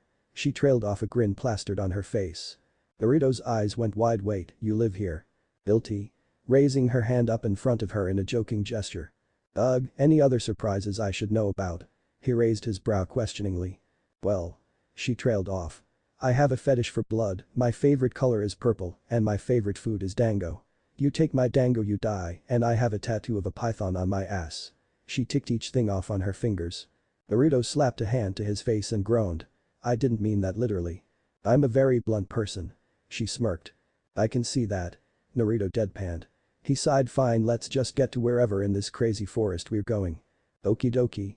She picked the boy up and chucked him over her shoulder, with a leap at breakneck speed she jumped into the woods. With him screaming bloody murder all the way. An hour later, roughly 10 of them prying Naruto's fingers from her arm, they were standing in front of the tower in the center of the forest. Home sweet home. Anko nodded proudly. As a flash of lightning and evil laughter came from nowhere. What the fuck was that? Naruto yelled. Oh you know just the natural ambience. She smiled evilly. Wonderful. He sighed entering the building, as he entered he noticed the place on the inside, for the lack of a better term. Was fucking huge. Wow. He took off running, passing by at least a dozen doors, before he made it to the arena area that was used for the exams. This place is awesome. He yelled out. I knew you'd like it, it's pretty big, so you really don't have to worry about anybody invading your privacy here, that is until the exams and this place is filled with wannabes for a few days, but that's why my room is at the top of the tower, no one really bothers with going that far up just to find a room to stay when there are so many on the ground floor. She grabbed his hand and took him on a tour of the place, pointing out the large cafeteria and all the bathrooms in the building. The showering area was large too, looking like a gym shower, but that was to be expected in a place like this. Level by level they went up until they were near the roof of the building. Here's our room. She smirked, pointing to a large wooden door covered in seals. Any reason why that door is booby-trapped to all hell? Naruto asked sarcastically. I like my privacy during the exams. Was all she said before walking to the door and channeling chakra into the seal in the middle. Instantly a distinct click was heard and the door swung inward. Welcome to the bird's eye view suite. She laughed, waving her arms in an overly dramatic way. It's one of the 2 ways to the roof of the tower, and this one has a personal balcony to look over the forest with. And yes, I booby-trapped the balcony too. Naruto's sweat dropped. Paranoid much? Anko ignored that. Well since it's already well past the ass crack of midnight, I think it's time to sleep. I'll finally have a use for that other bed now. She trailed off for a moment before noticing Naruto's state of clothing. Ah, I forgot about that, strip real quick I'll get you something to wear. As she walked to her wardrobe back turned to Naruto, who rather reluctantly stripped down to his underwear in front of his bride.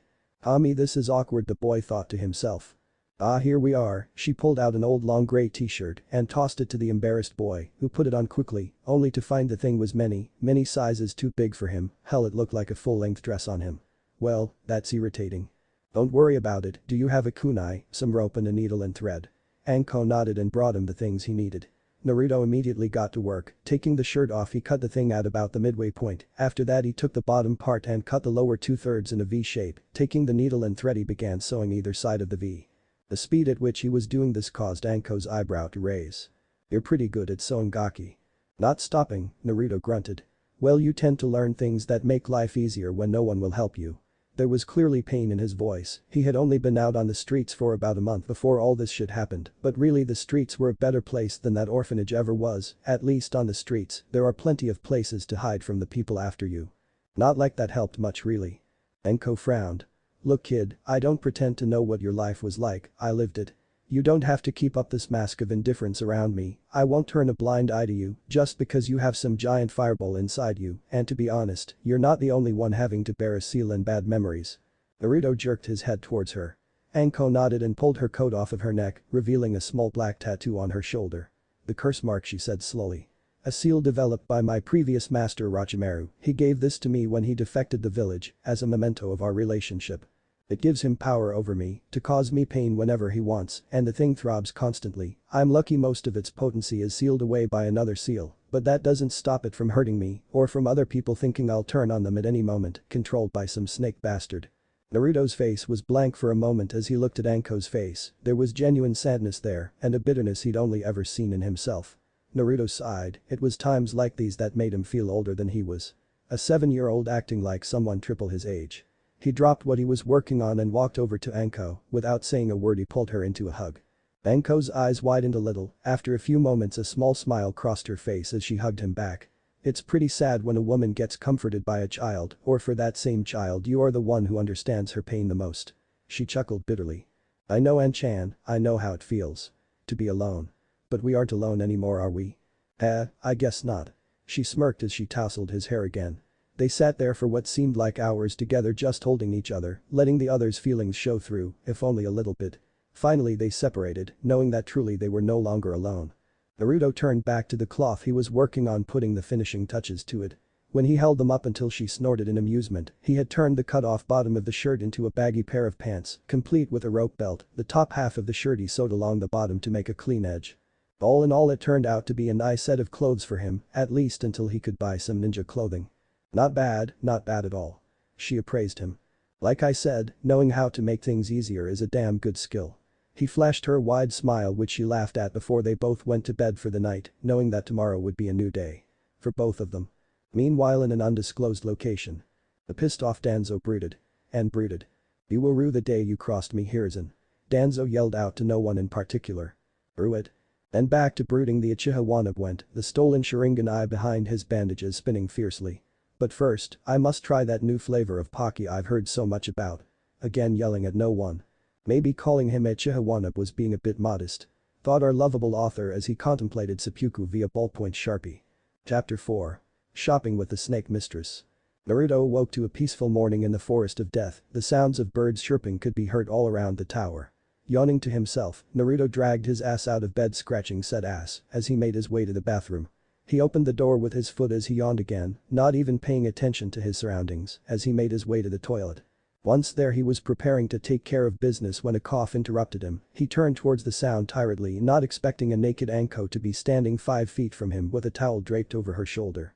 Naruto stared for a moment, too tired to understand the world of shit he was in right now, then slowly his eyes widened as it dawned on him that he was about to take a piss in front of a fully nude Anko, and she was giving him a look that spelled certain death. Sorry. He began. Anko shook her head no. Oh we. She nodded as the sound of a fist connecting with an overly hard head echoed through the tower. What have we learned? Anko asked, rubbing her hurting fist. What? The brat had a hard head. Naruto wept in tears as a large whelp rose on his head knock first before entering. Close enough. She shrugged, still not covered in the least, which Naruto noticed. If the purpose of hitting me was to punish me for seeing you naked. Why are you still naked? Anko deadpanned. 3 reasons. 1. I'm not the most modest of people, you only have to look as far as my clothing to see that. 2. We're married, so this really shouldn't surprise you. If it does, use this chance to get used to it. As she opened the shower curtain to the bath, showing a tub large enough for the both of them to bathe together. And 3. I didn't hit you because you caught me naked, I hit you because you just walked in without making sure I wasn't in here, and also because you were staring at my tits the entire time. Naruto blushed. He had been staring a bit south of her face since he walked in. It's not like he could help it though, he was still a guy after all, and not only that, it was the first time he had seen a woman's bare breasts before. Are you getting in or what? Anko asked as she leaned back in the tub. Yeah. He turned back to the toilet and finished peeing, trying to ignore Anko staring at him intently. Big for his age, good, she silently praised him. Maybe he could. No bad Anko, no pedo thoughts.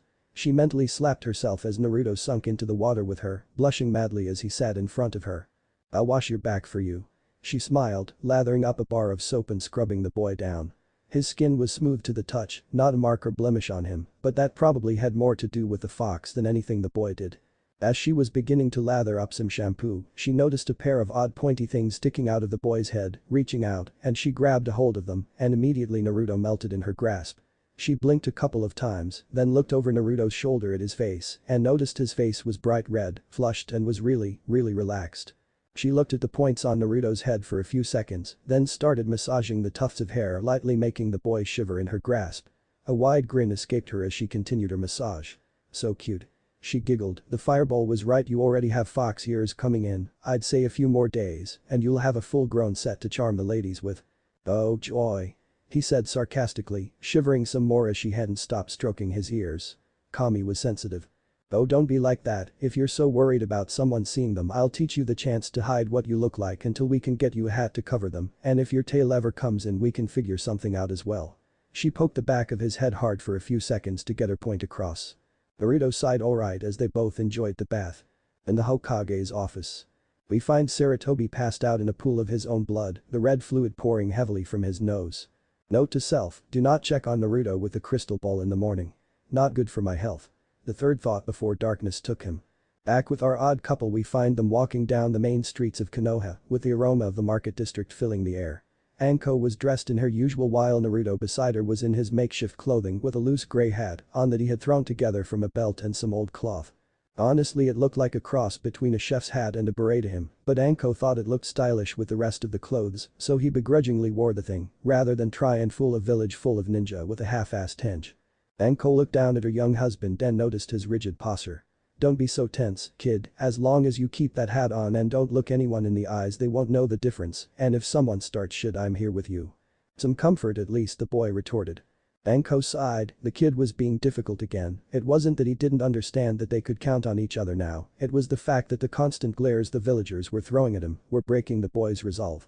Every other villager they passed gave the boy at the very least a look of disgust or anger. Hell, she never had it this bad, no wonder the kid was so depressed. At least I can discourage a few of the glares now, she sighed again, tossing out a small bit of killing intent at a few civilians that were giving him dirty looks. More than a few paled and turned away, which for some odd reason gave her a sick sense of satisfaction. Is it because I'm protecting Naruto? She wondered. It's keeping me off the boy. As she noticed his more relaxed posture. You don't have to do that, An-chan, the boy said quietly. Kid, these people aren't worth your time of day. She frowned. The old man told me that your dream is to be recognized as a great ninja and become Hokage. I can tell you now, just being Hokage won't get you recognition from everyone. There will still be people like this that will glare at you because they are fools and don't know any better. Also, the Hokage is a military leader, that means he is appointed by his military, his ninja. Not the civilians.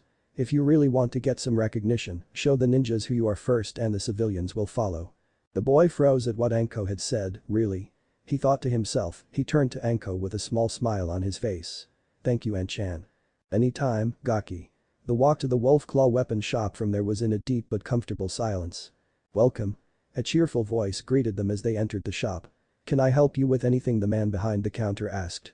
He looked to be a middle-aged man with graying hair and a cheerful face. If anything, he reminded Naruto of old man Ichiraku. Hey Dustin, Anko. We're here for some threads for the… Same as always, Anko. He scratched his beard and thought. Yeah, I heard from Sarutobi you were coming by, said you needed some supplies and a new wardrobe for the run here, though I gotta say when he said your clothes were a mess I imagined them to be more. Well, in pieces, what you have on now doesn't look half bad. The kid here made from some cloth, an old t-shirt, a belt and some rope, the little guy is pretty damn good. She ruffled said kid's hair playfully. I'll say, that's pretty professional work right there, it almost looks store-bought, except for the few seams that are visible. I wouldn't mind having him around the shop fixing a few of the special orders I get. I'll keep that in mind if he ever needs a job. Yeah, Dustin chuckled, but on to business, what's on the kid's to-do list? I'll help you find anything you want, Sarutobi said to put it on his tab so you can get just about anything you want. Well, we need some scrolls on elemental manipulation, one for each element. Ah, I see the rumors are true after all, Dustin interrupted her. Word is the kid's got all the elements under his belt, am I right?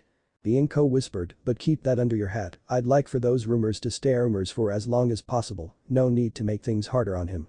You don't even need to ask, I'm a good friend of Sarutobi's, I wouldn't be unless he and I shared views on things, and Naruto is one of the things we see eye to eye on. You're straight with me, as long as you don't stiff the bill.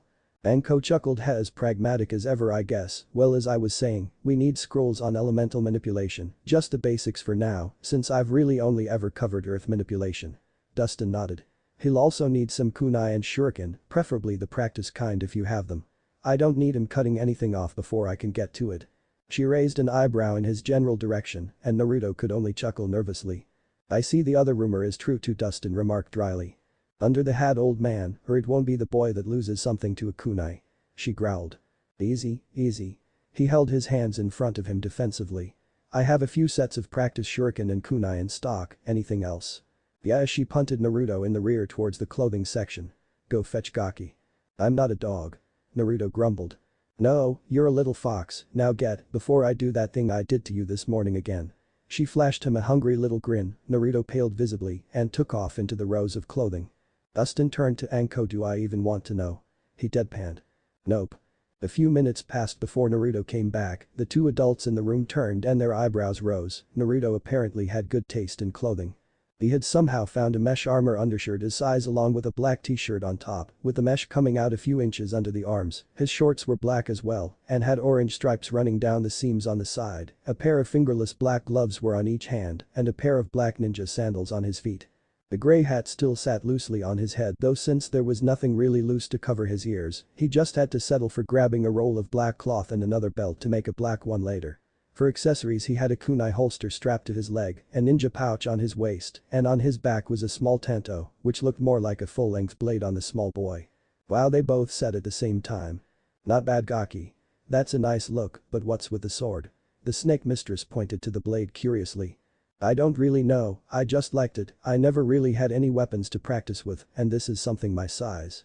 Dustin rubbed his chin thoughtfully. Makes sense, if the kid is going to get used to a sword or blade, it's good to start small and work your way up.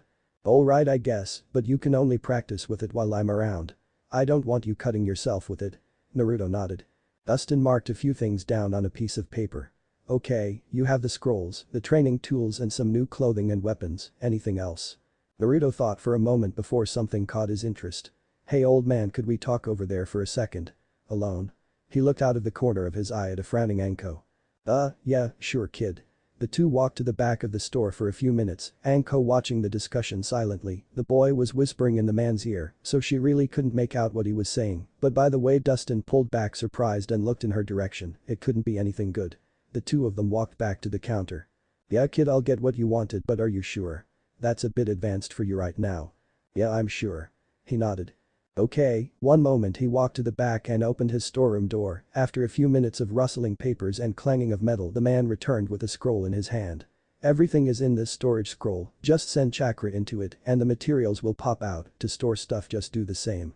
As he handed the scroll to the boy. Thanks old man. For a friend of Saratobi it's the least I could do. Dustin grinned at the boy. It's all on his tab so don't worry, I'll send him the bill. Thanks, he smiled back as the pair walked out of the store. Dustin's smile slowly turned somber as he watched the two walk away though the window. A small yawn from behind him turned the man around. Looking around he noticed his daughter standing in the stairway to the living area. Who was that daddy? The girl asked, the buns in her hair bouncing as she yawned again. Just a friend, Tenten, the son of a good friend, a man who I respected greatly. His voice was quiet as Tenten nodded sleepily and walked into the kitchen. Minato. He whispered, your son is going to make one hell of a ninja, I just know it. Mind telling me what's in the scroll? Anko asked sweetly. A little too sweetly. Naruto looked warily at her. No. He held the scroll behind him. An eyebrow rose. Why? It's a surprise. The boy stuck his tongue out at her. And we're husband and wife now telling me what's in the scroll. She whispered angrily. No, he growled at her and turned away. Baki, hey. Get your ass back here. She yelled at him when she noticed he had started running away from her towards a nearby playground. Boy you brat, get back here. She chased after him. The chase lasted a good 10 minutes as they ran through the busy market district, and Anko had to admit, the kid was fast for his age. Hell, he was almost as fast as a high-ranked genin, and the way he weaved in and out of crowds of people baffled her. Catch me if you can. Naruto whispered to himself as he made his way to the playground. He took to jumping from stall to stall as his destination came into view. Almost there, he laughed. As he made a final leap to one of the slides, unfortunately for him he overshot it a bit and lost his footing. Shit, he cursed as he lost his balance and fell over the edge. The voice from below cried as a loud thump sounded. Ouch! Naruto rubbed his head as he leaned up on one arm. Where? He froze when he noticed a small girl in a similar situation next to him. Hi. He rubbed the back of his head nervously, feeling that his hat had fallen off in the fall. Hello. The girl stuttered. Hello as well, the name's Naruto, and sorry for falling on ya, I'm kinda being chased by my Aunt-chan. Hinata, she poked her fingers together nervously, and W, who is ANC-chan. Baki, get your ass out here now, a voice screamed in the distance. Naruto's sweat dropped. That would be her. I don't want you to get in trouble too, so I'll sneak away, just keep quiet please. He turned away from her, looking around nervously. No, Naruto-san. Yeah? He turned to her curiously. Is this your hat? She held up the thing in question. Yeah. Thanks. He flashed her a smile that made the girl feel all fuzzy on the inside as he put the hat on his head. Thanks for the help, I kinda needed it. You know you're a nice person. He flashed another smile that made her melt. Thank you. Hinata blushed. No problem, see ya. He jumped over the fence that separates the playground from the road and ran off. There you are, you brat, come back here. A voice yelled in the distance. And Naruto-san. No. Naruto-kun. The girl thought to herself. He's nice, not like father, and those years on his head. The girl blushed again, she had peeked at the boy's head when he was looking around and said appendages had grown enough to be noticeable above his hair. So cute. Naruto shivered slightly. I suddenly felt threatened. He shivered again with Anko not far behind him. Several hours later, top of the Hokage monument, sunset. Damn it. Gaki Anko choked out, huffing in exhaustion. I told you already it was a secret. The boy stuck his tongue out at her with his back to the edge, apparently the chase had made its way through most of the village and ended on top of the Hokage monument, coincidentally on the head of the yondaime. Alright, Anko gasped. It's a secret, now get your happy ass over here away from the edge. Naruto looked at her for a moment defensively, relaxing slightly when Anko backed off. Would you promise not to take the scroll? Yeah, I promise, now hurry up. Naruto slowly made his way towards her, keeping the scroll tight in his fist. Hurry up, damn it. She growled. Naruto approached her warily, keeping an eye on her hands. When she flashed behind him, his eyes flew wide as a fist connected with the back of his head. 2 minutes later. Okay, I deserved that one, Naruto thought, weeping anime tears. What have we learned? Again. Don't piss you off. He rubbed the large knot on his head comically. Close enough. She picked him up by the back of his shirt and brought him to eye level. Scare me like that again and I'll have my snakes tie you up for the day and you won't do jack shit, understand? Yes, Anko-san, he nodded quickly. Good, I'll respect your privacy for that damn scroll, but let's get some dango, Chazing, you made me hungry. Wait, An-chan. The boy grabbed her coat. What is Gaki? She turned around and crouched low, hearing the pleading in the boy's voice.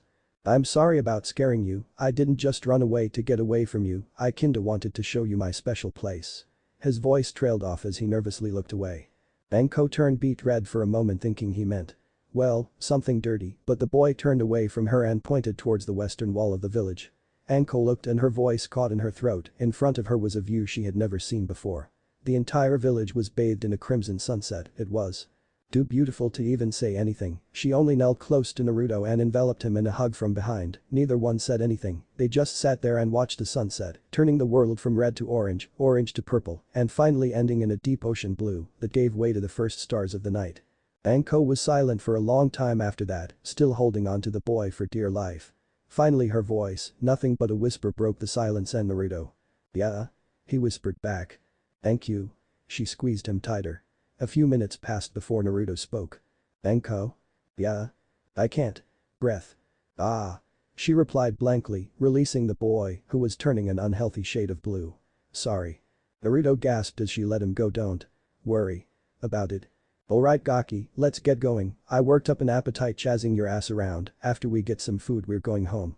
Okay An-chan. He grabbed a hold of the woman's arm and the two of them walked to the nearest dango shop. Suggested by Anko. Via sharp pointy hurdy things. Chapter 5 Impractical Training and School Days. Outside training ground 44's tower, 2 weeks later. It's been 2 weeks since the accident. With the help of a gag order from Sarutobi, most of what happened to Naruto was reduced to a rumor. The Uchiha massacre that happened only a few days after that drew even more attention away from him, with the entire village focused on the tragedy. It kept Naruto out of the public eye long enough for most people to forget about the incident. In that time Naruto's fox ears grew out to full size, his tail was the next thing to come in, the fluffy appendage was currently sticking out the back of a pair of casual clothes he had stitched together from another large shirt Anko had given him, the bagginess of the pants was more comfortable on his rear, since the tail was still a little tender. He still shuddered when he thought back on Anko's reaction to it. Ooh, the pain, too squishy, he shivered unconsciously. Sadly our young hero suffered firsthand from the combined effects of marshmallow hell and an overly zealous glumping. Kami helped him if any other women got a hold of him. Hell, he was still massaging the kinks out of his tail, though it was weird having a tail to begin with, his sense of balance was thrown off but at the same time felt more balanced overall. He also felt stronger and his senses were increasing as well. If things kept going the way they were going he might even consider this a blessing rather than a curse. Boy Gaki? Anko called from the entrance to the tower, breaking the boy from his musing. He turned to her curiously. Yeah An-chan.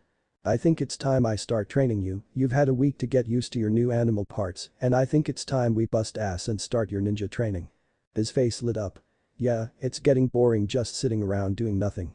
I'm ready for anything you can throw at me, hopping around a couple times and doing a few punches and kicks to prove his point. Actually, first I want to know something. The blonde stopped and looked at her. What? You know what you used when we talked to Kyuubi? He thought for a moment. Oh, you mean the Kyuubi shadow clone. Yeah, that one. Do you know the parent the shadow clone jutsu? He nodded. Yeah, that was the first thing Kyuubi taught me so I could use the Kyuubi clone. Why? Well, now things get a lot easier. Do you know the special ability of shadow clones Gaki? No, why? He scratched his head in thought. Try and make as many as you can and I'll show you. Okay, he shrugged, gathering a large amount of chakra shadow clone jutsu. A giant puff of smoke filled the clearing. When the smoke cleared there were easily more than 200 clones around Anko. Anko's eyes widened as she noticed all the clones. The fuck? She yelled, literally falling on her ass in surprise. Naruto looked around confused. What? Did I not make enough? Not enough, are you insane? Anko's thoughts were whirling. How the hell can he make so many shadow clones? For fuck's sake, I've never seen anyone make this many. Wait, if he can make this many. My god. The third was right, the brat could be a prodigy in the making, screw the bloodlines and the elements, just being able to do this is a gift itself. An-chan, are you alright? His voice was filled with concern. Why yeah, just fine. The shock was finally beginning to wear off, just the thought of what he could do with this many clones made her adrenaline rise. All the possibilities. No bad Anko. No gangbang jutsus. She slapped herself and stood up quickly. Naruto, don't worry, if anything this should be impossible to do, just the fact you are doing it is amazing. He tilted his head. So what now? Now I show you a neat trick that shadow clones can do, shadow clone jutsu. She yelled out, a single clone forming beside her. Have one of your clones follow me, Gaki. As the clone walked off into the woods. You heard her. One of the clones broke off from the rest and followed Anko's clone deep into the woods. After a few minutes of walking, Naruto's clone turned into Anko's clone. Now, WH. The clone started to ask, but before the clone could even react Anko's clone had stabbed it with a kunai, dispelling it. A second later Anko's clone dispelled as well. Back with the original. Boy. Would you kill my clone? Naruto growled. She grinned. But how did you know I killed it? What do you mean you just? The boy frowned in confusion before a small smirk slowly crossed his face. Anything a clone experiences gets sent back to the original when it's dispelled, doesn't it? Got it in one, Gaki. She laughed. From now until you join the academy next year, you are going to be training with shadow clones. By the time you make Genin I'll have your acid level. She flashed him an evil grin which sent a chill up his spine. This wasn't going to be pleasant, he just knew. Alright, first off, we aren't going to be learning anything new, I'm telling you that now. What we're going to cover till you start the academy is chakra control and nature transformation. She walked over to a nearby tree and yanked a leaf off one of its limbs. First, is chakra control exercises, as she placed the leaf on her forehead and channeled chakra into it to float it above her head, much to Naruto's amazement. The objective of this first exercise is basic control, keep the leaf floating over your head with chakra for as long as you can, it's not power you're after, it's control. Since there's around 200 clones here we'll have 100 working on chakra control and 20 each working on a separate element. She grabbed the 5 elemental scrolls from her pouch and tossed them to one of the clones. Get to work, she then pointed to the original, you're coming with me. She was about to walk away when something stopped her. Oh. She yelled at the massive clones. Hey, if you need to dispel, don't do it all at once or you'll give the original a bitch of a headache. She turned away from the massive clones. Come on, let's go. The two of them walked to another clearing on the other side of the tower. So what are we doing over here? He asked curiously. Simple, since shadow clones can only send back mental information, physical abilities need to be worked on by the original. Sure, you can work on your reflexes and instinct, but things like muscle memory and increasing your body's strength, speed, stamina and flexibility is all down to you. He raised an eyebrow. So we're exercising. She smirked something like that. An evil chuckle escaped her lips as she explained her training. All the while Naruto turned paler and paler. Are you fucking insane? Finally finding the words to express himself. Maybe she laughed. But that doesn't change the fact that you're going to do it. Naruto sighed, the sooner he got this over with, the sooner he could rest. Kami, it was going to be a long day. 200 push-ups, sit-ups, kicks, punches and squats all before lunch, and then I have to spare with her. Ugh, this is going to hurt. With the clones. Okay, let's see here. Nature transformation, the basics. The clone scanned each of the scrolls intently. Channel chakra into the object and imagine that element's properties in that object. For fire, superheat your chakra and imagine burning the object. For wind, split your chakra in half and grind it to a fine edge to cut the object. For lightning, aggravate your chakra in the object to create a static charge. For earth, harden your chakra around the object and grind against it. For water, use your chakra to gather the moisture in the air and soak the object. Seems pretty straightforward. The clone grabbed a leaf and held it up high. Alright Mies, it's time to get to work. The clone pumped its fist before it dispelled itself and sent the info through the ranks. Hokage's office. So it begins, eh? An image of Naruto flashed through the crystal ball head. Just seeing that many clones makes me feel old, Sarutobi chuckled to himself. I see great things in your future, Naruto. Your father passed his will on to you while your mother passed on her love. Remember both their sacrifices, Naruto. Grow stronger from them and show the world you aren't some demon. Show them the real you, the you your parents would be proud of. He sat there for a long moment taking a drag off his pipe, the quiet of the room ringing in his ears. The third sighed as he exhaled the smoke from his lungs. Good luck, Naruto, knowing your father's luck you'll need it. A dry laugh filled the air as the third again sat in silence. Although knowing your mother's luck. A few hours later, back with the original Naruto. Hami, kill me now. The boy mentally yelled, his arms were already like jelly, but Anko insisted he learn the basic katas to her to jutsu style so they could spar. He had learned the first and second katas though the use of shadow clones, but the woman wasn't letting up, she kept pressing him to learn the moves, and any time his stance was off she'd correct him. With sharp pointy things. Okay Gaki, you got the first 3 kata down for this style, those are the basics, and they're enough to get you through a light spar, so come on, get off your ass, and let's do this. She stood a few meters away from him in what she called the python stance, a stance based on defense and single heavy strikes, perfect to spar against without killing the kid. Can't we at least take a 5-minute break? I can't even feel my arms right now. With the bitching, can't feel your arms, can't feel the pain now, attack me, or do I have to come to you? She rose an eyebrow at this, almost daring him to let her attack first. Hell, I'd give you a reason to kick my ass. He charged forward in the standard Viper stance, the most basic of the stances built on speed and quick successive strikes. As it stood, the boy was decent in speed and could deliver fairly strong punches, even if the stance he was currently using was meant for cherry tapping. Ah! The boy yelled as he ran towards Anko, fist leading in a vicious punch. That's more like it. She blocked the strike with her palm, with a swift jerk she tossed the boy behind her. Naruto flew through the air a few feet before he righted himself in the air and landed on all fours. He dug his feet in and rushed her again, dodging from side to side to try and throw Anko off. Not a bad kid. She laughed, dodging to the side to trip him and send him rolling into a tree in a heap. But not good either, you leave yourself too open when you charge. When you come in for a strike and you're ducking back and forth like that, you need to keep inside of your opponent's striking arm and make sure you can correct yourself if your opponent dodges. That was a good try though, now pick up your dignity and fight me. Crazy snake bitch, Naruto grumbled under his breath as he got back into his stance and charged again, coming in for a low strike to the ankles, hoping to cripple his opponent somewhat to at least give him some advantage. It didn't help his self-esteem any that he was having to fight someone twice his size. Anko responded to the kick by hopping over it, bringing her foot up as she did so to catch Naruto under the chin, sending him flying back again. He rolled with it and got to his feet after sliding a good 15 feet. Tell me again, how kicking my ass is supposed to make me stronger? Naruto asked, rubbing his bruised jaw. It's training, deal with it. She stated flatly. Figures. He mumbled, getting back into position again. This time he was going to take it slower, just rushing in there wasn't doing anything. Though using a defensive stance. Well now, let's test it, shall we? A wide grin crossed her face as she rushed him. Shit, Naruto cursed. Bringing his arms in front of him and across to stop the kick aimed for his face, the blow knocked him back a few feet. He rolled to the side as a fist connected with the ground where he was a second before. He placed his hands on the ground and kicked out with his left foot, catching Anko on her lead shoulder, before tucking into a roll to dodge a kick she threw his way. Quickly getting to his feet, he blocked a punch and sent it wide. Getting in closer under her guard, he sent a punch into her stomach before hopping back to get out of the grapple she was going for. That was a nice punch, Gaki. She coughed. That actually hurt a little. You do know that this is hardly fair, right? You're twice my height and weight, many times my experience, and I'm pretty sure you're just toying with me. And you think you won't fight people like that when you become a ninja? Anko deadpanned. I fought Orochimaru's snake summons and won in a Jutsu match. Those bastards are bigger than a house. You think that bothered me at the time? Hell no. I did exactly what you are doing now, using your opponent's movements against them and striking when you have an opening. She smirked again, and since you've hit me, you're clearly up to this level of speed. This level. A sinking feeling filled his stomach. Low genin speed test complete. She yelled exuberantly. High genin time. Fuck, his words were cut off by a fist to the face.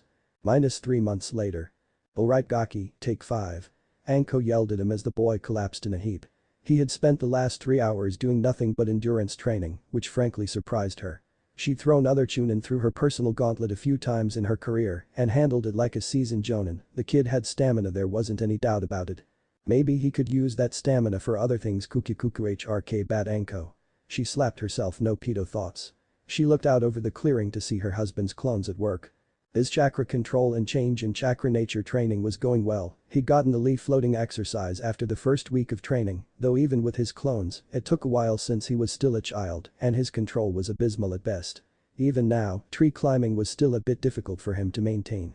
Of course she was also making him float leaves while climbing the trees to maximize them. Training. As for the change in nature training, he'd completed channeling all 5 elements into a leaf. He was struggling through the second part of the training though. It would most likely take him the rest of the year to finish the second step for each element. Anko's mouth cracked into a wicked smirk, plenty of time to get the kid's ass-kicking potential up to snuff. The smirk spread out into a large ear-to-ear grin.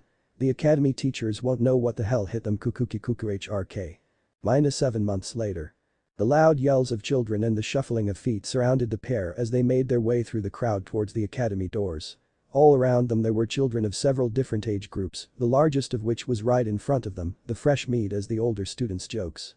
That first year would be the starting point where the dreams of many a genuine hopeful would follow. A lot of competition. Gaki. Think you can handle it? Naruto snorted in amusement. Please, after that hell you put me through? He shot her a small glare. You should feel sorry for them. He pointed to the group in question who all seemed like they would play being ninja rather than just being ninja. BFFT hahaha, yeah I guess you're right. As they walked into the academy, oh and remember what I told you? Naruto got into his best Anko impression, hold back just enough to make people think you're weaker than them, deception is a ninja's bread and butter, yada yada yada, yeah I know, I'll keep my skills to myself for now, but that doesn't mean I won't do stupid shit in class. You never did beat that out of me. He chuckled at that last bit. Why would I beat the creativity out of you? Some of those pranks were pure gold. A small hint of shock filled her voice, though Naruto knew it was bullshit and she was fucking with him. One of the few things he couldn't stand about the woman, she hit her joke so well that sometimes you didn't know she was making fun of you. Yeah, he chuckled after a few seconds. So any last-minute advice? The buxom Kunoichi raised her hand to her chin thoughtfully. She seemed to honestly think about it for a good 5 seconds before reality, and her merciless attitude reared its ugly head. Yeah, don't let your mouth write checks your ass can't cash, try and make some friends, and for the love of Kami, watch out for fangirls. Fangirls? Beads of sweat formed on Naruto's brow as the word sunk in. Fuck that. I'd rather go toe-to-toe with Fuzzbutt than meet one of those in a dark alley. The FFT hahaha. Anko's merciless laughter filled the air. That's a good mindset. Fangirls would tear you apart if they knew what kind of abilities you have at your fingertips. Hell, if I want to jump your bones when you're older, just think what a group of preteen girls would do. Naruto grew several shades of white. Plus I heard the Uchiha brat that survived that clan massacre is in your class. Heh, the boy has a fan club already. I'm surprised he's even alive right now with the way they're clawing at his door all the time. It took a moment before Naruto could recompose himself after that little mental torture. Anko put him through. Okay, watch for fangirls. He shivered again, try and make some friends and don't pick needless fights, got it? Can I show off a little to put arrogant pricks in their place? She gave him a thumbs up. Yeah sure Gaki, you have my blessing to take the sticks out of people's asses when you feel the need to, so go in there and kick some ass. Naruto's hand snapped to his forehead as he went rigid in a salute. Ma'am, yes ma'am. He roared and ran off to his first class, ready to raise some hell. The door to the classroom slid open as the sounds of talking filled the air around Naruto. He looked around the room, taking in each new face with interest. Out of everyone there, only a dozen or so even looked at him. Well then, start with the friendliest looking ones I guess. He readjusted all his clothing to make sure his foxy bits were hidden and walked over to a young boy who was munching away at a bag of chips like his life depended on it. Hello, Naruto Uzumaki. Naruto reached out his hand in a shake. The boy looked at the offered hand for a moment before taking it in his. Doji Akamichi smiled, teeth flashing with some food between them. Doji, what have I said about swallowing your food before you talk? A bored voice droned from his side. Naruto turned to look at the boy next to him, laid back, bored, pineapple hairdo. Hey, this guy looks interesting. He reached out his hand to the other kid. Naruto Uzumaki, nice to meet you. Shikamaru Nara, same here, returned the shake again in a bored tone. After Naruto found his seat, he scanned the room. The other few people who still seemed interested in him were some kid with glasses and a long coat, name was Shino or something like that. A girl he recognized as Hinata was sitting in the back of the room. And 2 women who seemed to be fawning over someone in the corner. Or in other words, fangirls. Stay the fuck away mode. Activate. Yahoo! A voice yelled from the back of the room. The 3 boys turned to see a wild-looking boy in a hoodie hopping up and down in joy. Boy, dog boy, keep it down. Naruto yelled at him. He had smelled a strong scent of a dog when he walked in thanks to his new fox-like nature, but he couldn't place where it was coming from. Looking at the wild boy, now he could tell the smell was coming from him. The dog boy turned to Naruto with a scowl on his face. "You want to start something, huh?" I don't start things with dog breath, I finish them." He replied in a cold tone that sent shivers up the spines of several people in the room. "Oh, I am so thanking Anko for teaching me that killing intent trick, the look on everyone's face is priceless." The dog boy paled a little bit and a bead of sweat formed on his brow, but other than that he was holding up rather well. "Why you picking a fight?" He stuttered slightly. "Nah, only if you started, but I won't do anything unless you do something. I'm here to make friends and learn how to be a ninja, so what do you say? Friends?" He reached his hand out for the third time that day and smiled a genuine smile. Dog boy's expression turned from scared to confused, his brow twitching nervously as his eyebrows knitted together. "Sure," he said at length. "Name's Kiba Inuzuka. Naruto Uzumaki, and I gotta ask, why do you smell like a dog so much? I could understand maybe having a pet that has its scent on you, but that's not it, your entire body smells like it." You can smell that. You must have a pretty good nose." "Yeah, my family is famous for our Ninken ninja dogs. You could say we're as a part of our partners as they are to us. That's sort of the reason I was yelling earlier. I just found out earlier today that I'll be getting my partner soon." His grin took up his entire face at that. Naruto looked a little freaked out at the boy's reaction to getting a dog. "Yeah, okay. I can't really see myself with an animal partner, but whatever, to each their own. If you don't like animal partners, why do you smell like a fox so much, huh?" Naruto was confused for a second before he palmed his face. "Oh, that. Yeah, that's just a part of my bloodline." His eyes widened a bit, he hadn't meant to say that. Most of the people in the room who were barely listening before now were eyeing the boy intently. "Do you have a bloodline?" Shikamaru asked. "What is it?" "Yeah. It's kind of a first-generation bloodline, so I'm the first person in the village to have it." He laughed nervously. "Shit, I didn't want to have to use this lie yet." "Oh well," the container rubbed the back of his head. "As for what it is, well, that's a bit of a long story. We have another 30 minutes or so before class starts." Kiba nudged him. Apparently he wasn't gonna let this go, so, in no little frustration, Naruto began his tale using the lies Anko concocted for him to make making friends a bit easier on him, that, and being able to show off his foxy attributes without worrying too much about being looked on as a monster. "Well, it started 8 years ago on October 10th, the day of the Kyuubi attack. And my birthday," he said absently, making a few in the room wide-eyed. "During the fox attack, the hospital I was in was crushed under one of the fox's tails. Apparently I was the only one there at the time, so I don't know what happened to my parents. Most assumed they had died in the attack and I was put into an orphanage. Well, it turns out that one of the Kyuubi's tails came extremely close to me during all that, and a large portion of its chakra blanketed the area around me. Now normally the fox's chakra would have killed any normal person exposed to it. Somehow, I survived, and up until a year ago I was a regular-looking person, normal, except for a few whisker marks on my cheeks." He pointed to the marks in question. "But a year ago my bloodline activated. The fox's chakra had changed my body a bit and mutated it into a bloodline as well. I might as well get this out of the way while I'm letting everything out." He closed his eyes for a moment before taking his hat off and pulling his tail out from his pants. "Yeah, I kinda got a few other gifts from that attack as well." He laughed nervously. Now there were many things that Naruto was expecting: fear, hatred, anger, all of the above in most cases, but the looks on the kids' faces shocked him to his very core. They look amazed." The boys of the class looked at him in awe while the girls. "Oh Kami. They look hungry." They were eyeing his twitching ears and the way his tail flicked back and forth with a desire to glomp his foxiness.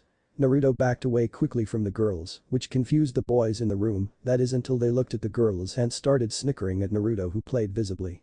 "HN. A voice grunted from the side. Naruto turned to the sound to eye a boy sitting on the far side of class next to a window. "Let's see. Black hair, black eyes, pretty emo attitude, yep. Definitely an Uchiha." The blonde was mildly annoyed by this, the bastard was ignoring him like he wasn't even worth his time. "Oi, you got a problem with me?" "No, you're just a loser, that's all," he replied in an even voice. Almost all of the girls in the room swooned at his supposed coolness. Oh ho ho, he did not just go there. Naruto seethed, teeth gritted in anger. His anger quickly cooled though as a smile touched his lips. "Hey, if you think I'm such a loser, kid, why don't you put your money where your mouth is, or are you afraid?" The black-haired boy jerked his head towards Naruto, a look of anger on his face. "Watch what you say, a loser, I'm an Uchiha." The black-haired boy growled at him. "The FFT Uchiha, a clan who does nothing but steal the hard work of others, and they say their nobility, more like a clan of thieves, more like it." That was it, the Uchiha boy was out of his seat and raising a fist back to strike. Naruto just smiled and stepped to the side, tripping the boy like Anko had done to him on his first day of training. The Uchiha had speed, that's for sure, but after fighting the snake mistress for so long it felt like he was moving in slow motion. Sasuke picked himself off the ground and glared at Naruto with a look of pure hatred on his face. Naruto just stared. What? Was that it? Ha ha ha ha, seriously dude, you're pathetic. Another fist flew at the boy, but a quick grab caught the hand, and in a small movement Naruto had his leading leg between the Uchihas. In a single jerking motion the boy was flipped over his back and laid out on the ground, knocking the air out of his lungs. Naruto stood over him and stared intently into his black eyes. Look, I'm here to make friends and learn how to be a better ninja. I will even consider you a friend and ally if you do two simple things. That goes for the rest of you too. He snapped to the others in the room who flinched. 1. Don't make fun of me or the memory of my family. He paused to let those words sink in a little bit. And 2. Don't try to hurt those that I consider friends. You do that and we won't have a problem. If you don't, well, getting your ass handed to you is the least of your worries. His cold tone sent chills down several people's spine. He held his hand out. Name's Naruto Uzumaki. The Uchiha glared at the hand for a moment before grabbing it. Sasuke Uchiha grunted as he was hauled to his feet. Nice to meet ya, the blonde smiled, confusing everyone there. Where had that cold hard look the boy had on earlier gone? It was like it never existed. Troublesome Shikamaru deadpanned from the side. Okay class, today we're going to be learning how to throw kunai and shuriken. The instructor pointed to a wooden target 15 feet away. The stood before the target showed the class the correct method of handling both thrown weapons. With a quick flick the pieces of bladed death hurtled towards the wooden target. With a meaty thunk all of them hit home, a decent 7 out of 10 kill shots. The other 3 were not lethal, but had it been on a human target would have hobbled them. Now line up in front of the target and throw the 5 kunai and shuriken that are provided. The children rushed to get in line. Naruto found himself near the back of the line. Thankfully he had his tail poked back down his pants and his cap back on before the teachers could come back into the room and start something. Now outside in the training area he could finally relax a bit. Hey Naruto. A voice whispered next to him. He turned to the voice and noticed Shikamaru and Choji right behind him. Yeah, what is it? He whispered back. Choji and I were wondering if you wanted to go out for a barbecue later today, our treat.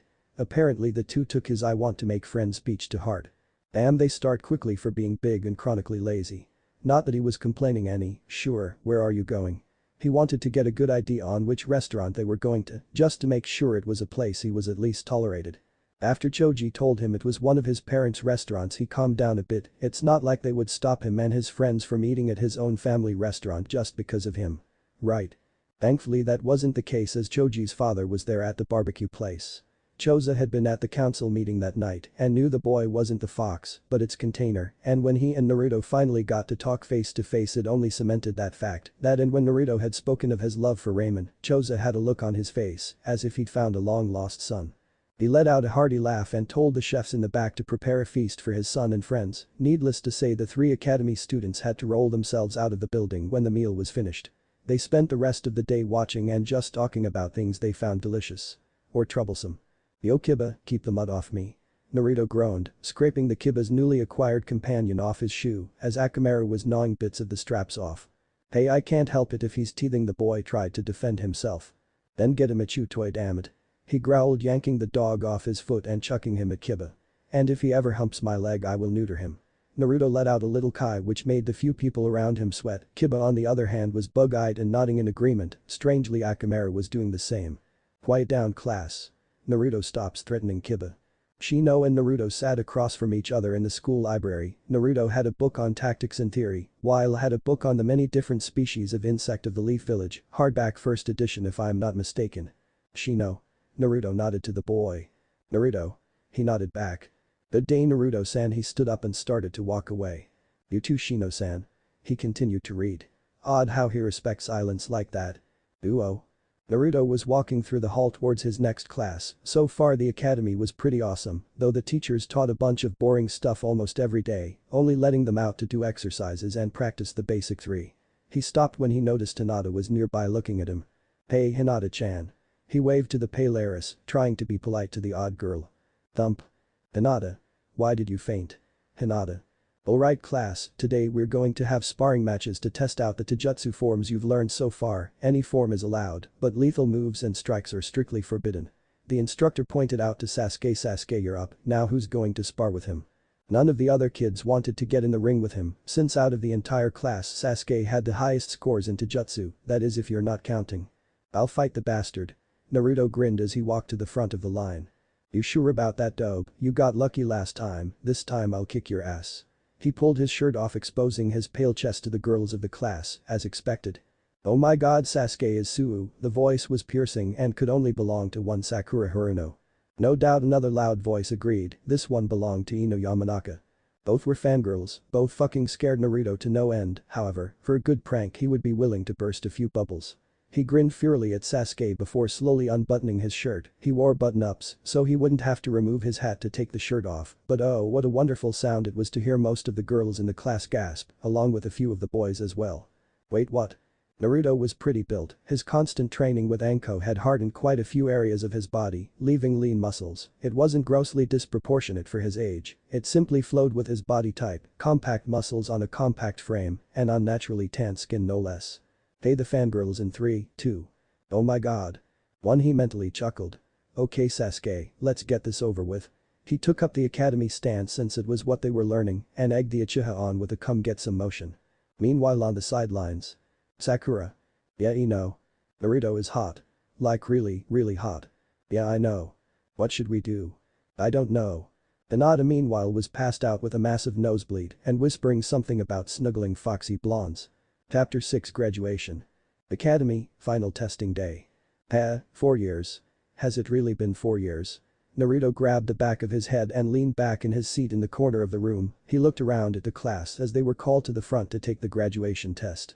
Over the course of the past 4 years he had made a fairly decent headway in his studies, getting up to what he thought would be mid his skill, before a fairly glaring wall halted his progress. Using Kage Bunshin had been a godsend for him, being able to learn at an accelerated pace could only ever be a plus, and he had taken it well beyond the extreme to take advantage of his new elemental mastery. He finished each of his change in chakra natures, so he was fairly proficient in his own mind. There were masters out there that could still control elements much greater than himself, but he could still give an average shinobi a run for their money. One of the greatest accomplishments that Naruto's clones could claim were his raise in academics. While he wasn't top of the class, he was still more knowledgeable about ninja life than pretty much anyone else in his class, and to a certain extent in the entire village, because he hadn't just brushed up on his ninja skills and history. He had expanded his library to include things that would help him later on in life, like fabricating his own weapons and supplies. Dustin had run him ragged teaching his smithing craft to the blonde-haired child. Naruto shivered at the memory. Flashback. Ring. Naruto, what can I do for you today, my boy? Dustin smiled at the kid, he was 10 now and had sprouted up a little bit since the last time he'd seen him. I was wondering, sir, if you could teach me blacksmithing. Dustin raised an eyebrow in surprise. And what would a ninja need to know blacksmithing for? Naruto twitched a little, rubbing his arm apprehensively. I kinda need it for that thing we talked about when we first met. The man's surprise grew, he thought the boy would give up on that when it got too difficult, but to still be trying after 3 years showed dedication, and that was one thing Dustin prized above almost anything else. Hey, oh dad. Well, almost anything, he prized his daughter more than anything else. Hello Tenten. Naruto greeted her, throwing her a little salute. Hey Naruto, how have you been? It's been what? 2 months since you last came by. I've been doing good, and yeah, it's been a while, been too busy with the academy and training. You too? Man, you're lucky. I have to deal with all the stiff shirts in the advanced classes. There's this dude in my class, his name's Niji Hyuga. A real hard-ass, kinda cute I have to admit, but he doesn't have anything on you. She let out a little smile at the blonde maverick. Naruto snorted at that. You should see the girls of my class. After that little spark between me and Sasuke, it's been a civil war between the fan clubs. I'm still shocked I have a fan club. Naruto shivered unconsciously, hearing the phantom wails of the couple of girls in his class that fawned over him. What was that? Tenten wondered. I felt a disturbance in the force. The what? Nothing. Anyway, I was trying to get your dad here to teach me a bit about blacksmithing. I just need a bit of training, so I can make a few things myself when I need them. The FFFT, yo dad, she threw him a thumbs up. Don't worry about the whole take my secrets to the grave shtick, teach Naruto here the basics and put him through the gauntlet.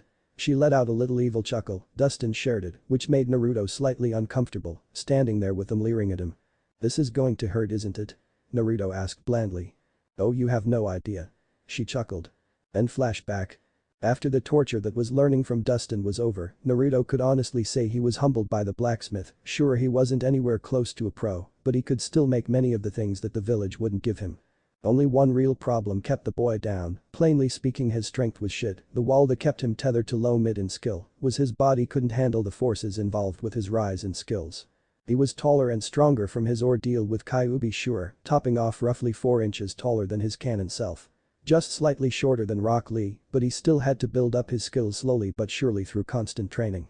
Speaking of ordeals, after he had spilled the beans about his new foxy bits to the class, the kids went back and told their parents about the kid with the foxy bits in class. From what he could gather, the parents had told them to stay away from the demon child so he doesn't hurt you. With his natural good-natured personality along with his constant joking in class, many of the kids ignored the warnings, to the parents' dismay. Word had also spread around town about his new accessories.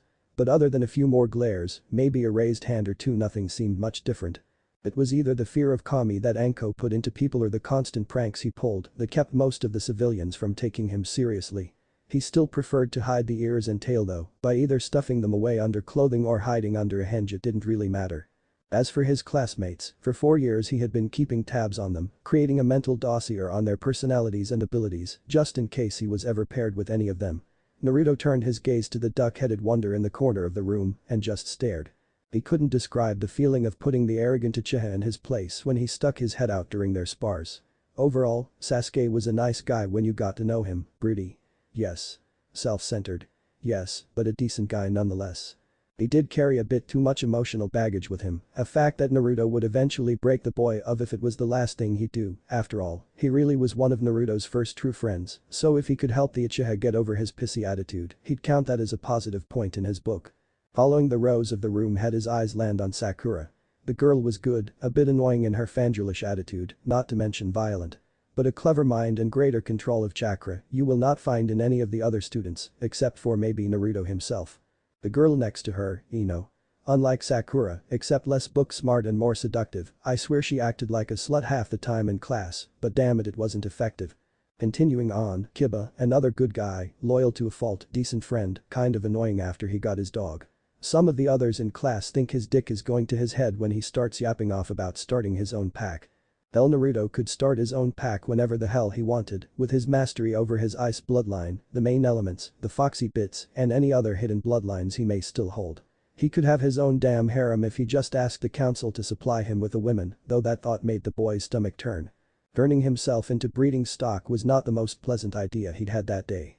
Above and to the right were Shikamaru and Choji, the brains and the muscles. They were awesome people to hang with, and it only helped him along when he realized that old Shika was a freaking genius. The fact the guy had an IQ over 200 was just scary, but you couldn't find a better challenge at Shogi or Go in the village, he still hadn't beaten him once. In 4 years. Near the back of the class on his row was Shino, who was just Shino. The guy gave him the creeps, but he was a smart person to hold a conversation with when he did open his mouth for more than a few casual words. Cerulean eyes fell on the one thing in the room that Naruto couldn't come to terms with. Hinata. The girl was a mystery to him. She followed him at a distance everywhere. It wasn't like he really minded her watching him from afar. She never did look at him with animosity or hate, just a quiet acceptance and reverence. He had come to appreciate the quiet girl's gaze, as it was a strangely relaxing feeling, knowing someone was watching you with a positive attitude. The big problem, however, was getting the girl to talk to him. In 4 years she hadn't said more than maybe a couple dozen words to him, and any time he tried to talk to her, she had just blushed a very dark shade of red and passed out, again, something he'd have to figure out and tackle at a later date. Right now was game time, the end of the school year, the make it or break it of the academy. Haruka was handing out several written tests to the class. Boo-oring the blonde mentally droned, he had no problem doing the written work, he just had too much pent-up energy at the moment. He was a man of action, damn it. After the written test was the practicals, basically a grade on standard academy to jutsu and using ninja tools. He was decent at the academy style, but he preferred a variant that tossed in Anko's style. His hit rate for kunai and shuriken was 8 out of 10, not bad but not good either. After that was the final part of the test, the basic 3, Bunshin, Kawarimi, and Henge. To Naruto, this part was the most important. He hadn't really mastered any of the basic 3, regardless of the fact that they were the foundation of all the ninja techniques beyond. He knew Kage Bunshin, so the clone part of the test was in the bag. His transformation wasn't that bad, in fact with his sexy jutsu he was actually damn good at it. His replacement was decent. Nothing to write home about but still a passing grade. All in all he had this in the bag, and thanks to a small incident involving a certain white-haired man, he didn't have to worry about anyone screwing with his test score. Yeah, good old Mizuki team had fucked up before the graduation test ever started. He'd noticed Mizuki acting a bit on edge and staring at a few of the failing students with really bad grades, you know, the disposable kind. Well, acting shifty in a village of ninja may be par for the course, but doing that while teaching a class of students that have a majority of the clan heirs in said class, and you have a very big problem, one word to Saratobi and a squad of Anbu, were tailing Mizuki's ass.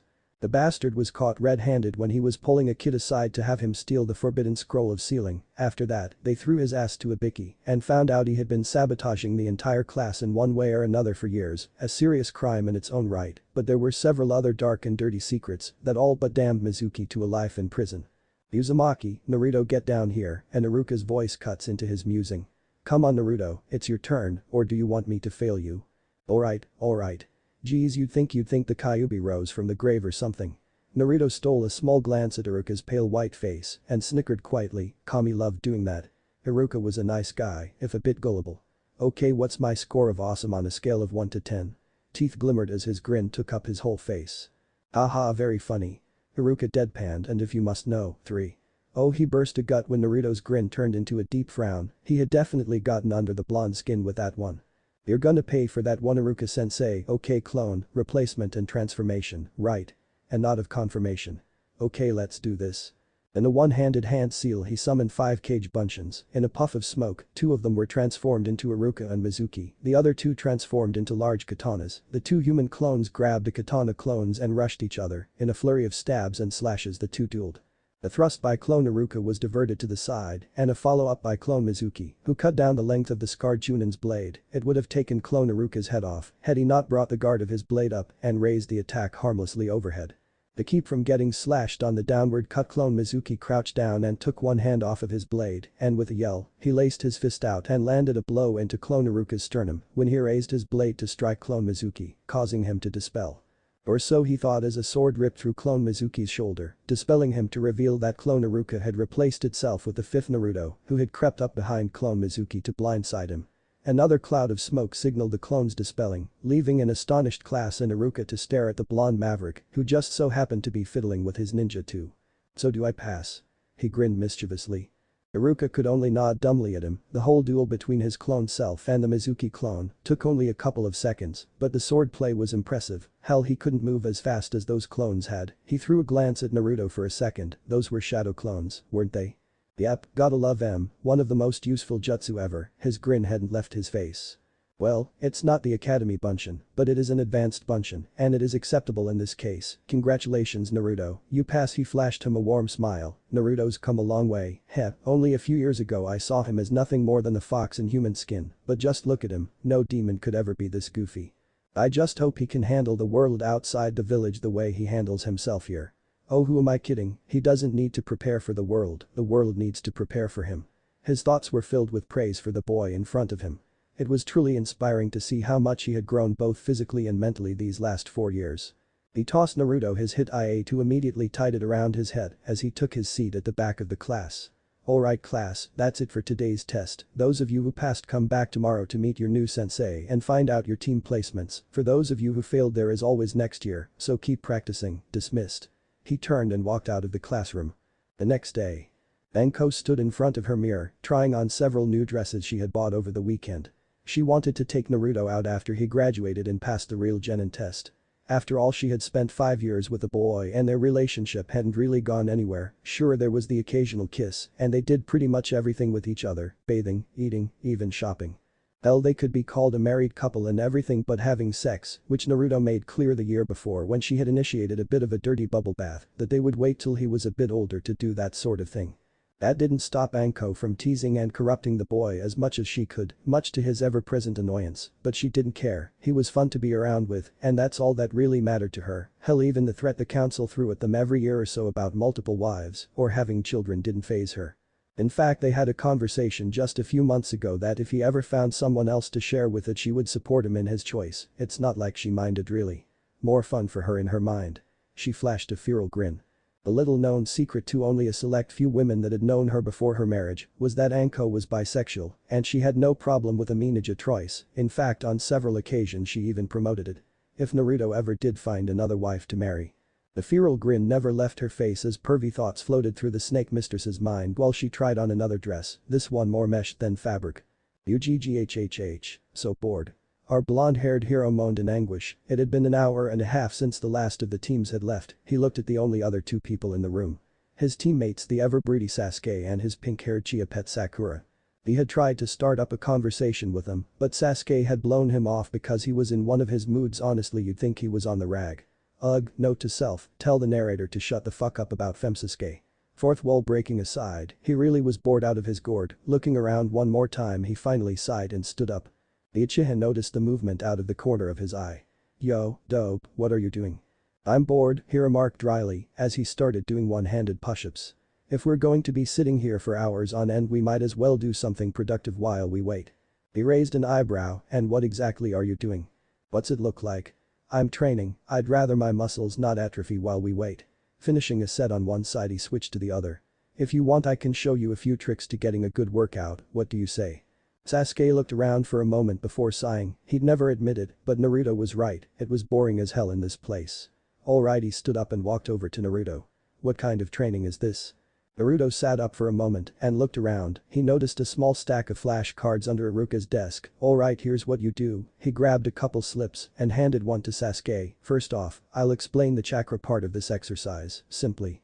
Use your chakra to stick that piece of paper to your forehead like this. He reached up and placed the paper on his brow, and like a piece of tape it stuck. Once you get this part, start doing physical exercises. I find that push-ups and sit-ups get the best results out of this.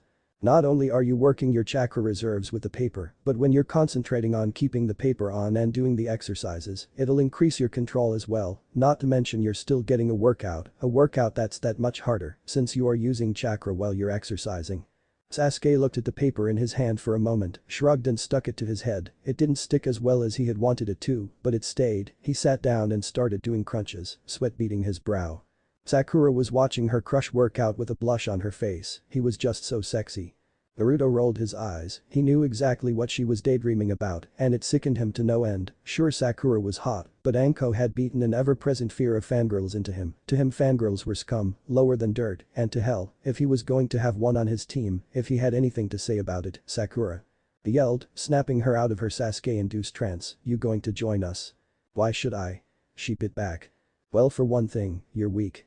He deadpanned dryly. Naruto, you jerk. I am not weak. Yeah, you are, and quit lying to yourself about it. Out of the entire class, you have the worst physical ability. Ino has better jutsu skills than you, hell, Shikamaru has better jutsu than you, and he's one of the laziest people I know. Sakura shook in anger, tears welling in her eyes. She was about to run from the room when Naruto stopped her. But, that's why I'm trying to help you, Sakura. He tossed her one of the slips. Just doing this exercise over a period of a month almost doubled my chakra control, and it increased my strength by a fifth. Multitasking is an essential in battle, and being able to concentrate on your physical attacks while you're unconsciously controlling your chakra is beyond helpful. That's why I turn my entire day into one big exercise. Even when I'm relaxing, I'm still doing something to better myself. After we get done today with our sensei, you should look into it too. Using weights, going the long way to your destination, sticking leaves or other light stuff to your body with chakra throughout the day, stuff like this is great training for a good ninja.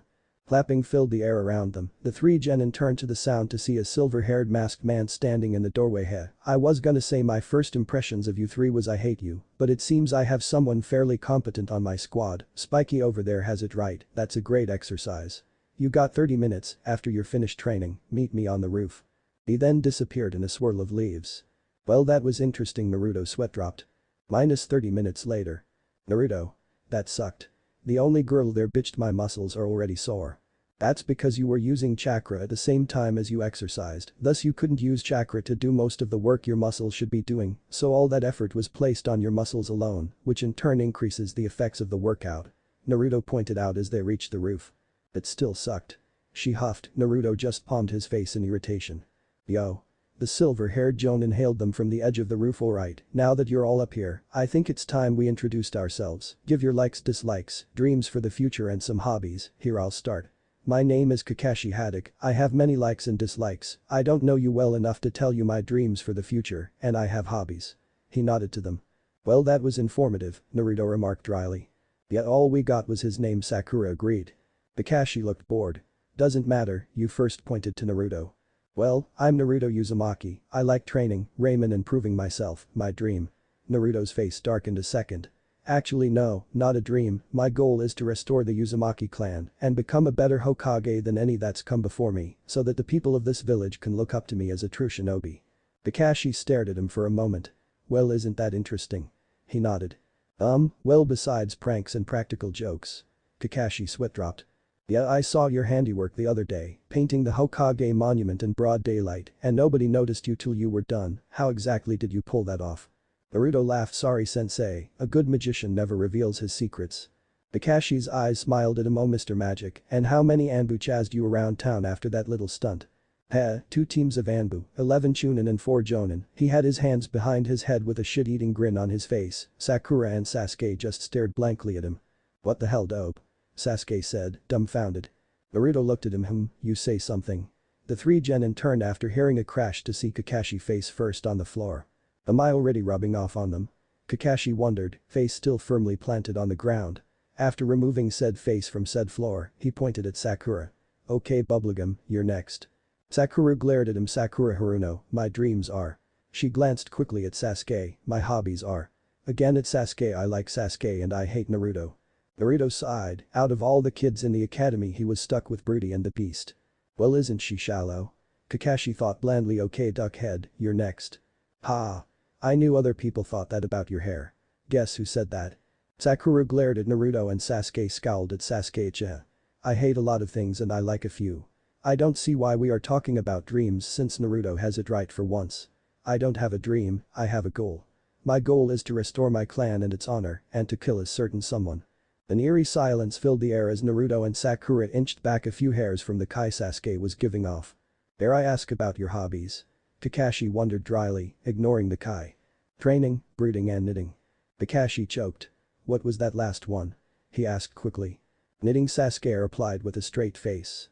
Kakashi suppressed the need to giggle like a schoolgirl. If Sasuke's parents knew his hobby they'd be rolling over in their graves. Just thinking of Fugaku catching his son knitting made him choke, and his mother Mikoto would have made him her little princess like she did Itachi. After a few seconds of inner conflict on whether or not to fall over in fits of giggles or just to point and laugh, he thankfully did neither and opted to file it away under blackmail for later use. Okay, now that we understand each other, I want you to meet me at Training Ground 3 tomorrow at 7 AM for survival exercises. Oh, and don't eat anything, or else you're gonna throw up. He chuckled a little before he shunted it away. And like that he leaves us with nothing to go on, greatest sensei ever. Naruto palmed his face with a tick mark showing prominently. Whatever. Alright, ignore the last thing he said and eat tonight and in the morning, okay? The other 2 looked at him like he was stupid or something. That sensei just told us not to eat, why would we break the rules like that? Sakura rubbed her legs together nervously. 2 things. 1. Tomorrow is most likely not going to be a survival exercise, it's probably gonna be a test on teamwork. Hell, why would they go through all the trouble of sticking us on teams and preaching about teamwork all throughout the academy if it wasn't about teamwork?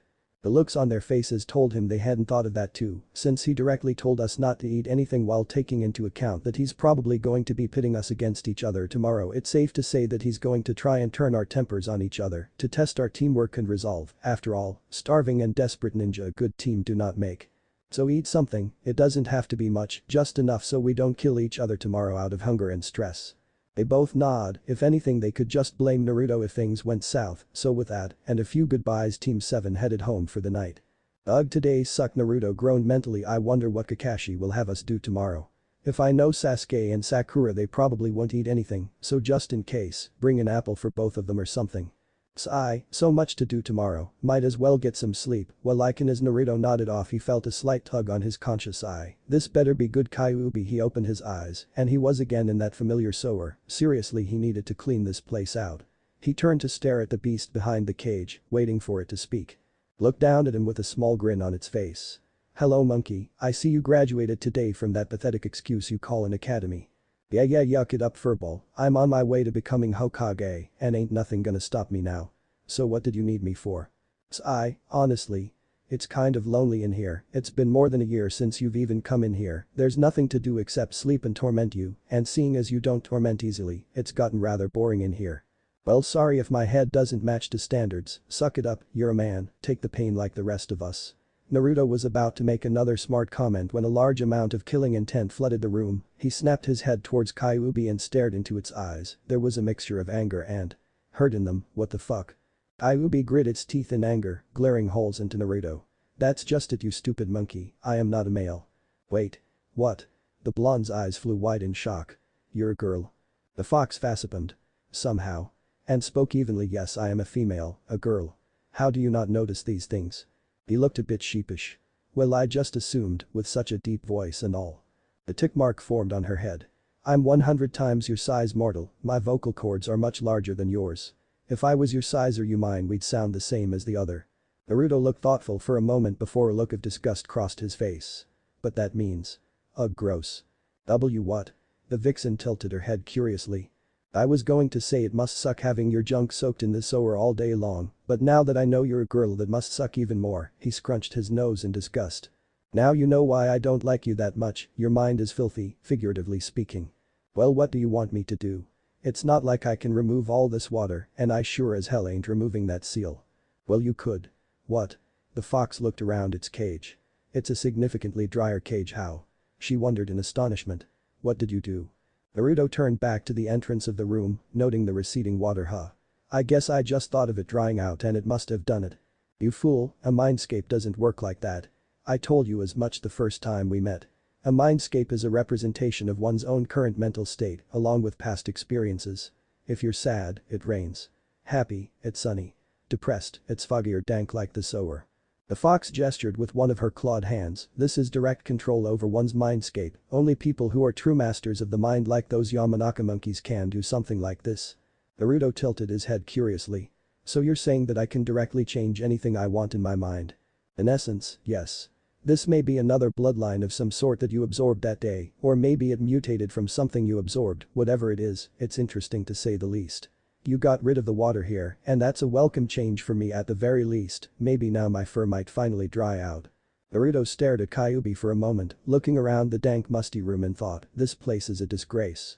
He noted dryly. He looked back at Kyuubi, who seemed to be enjoying the drier cage immensely. And she's loving just having a dry place to sleep.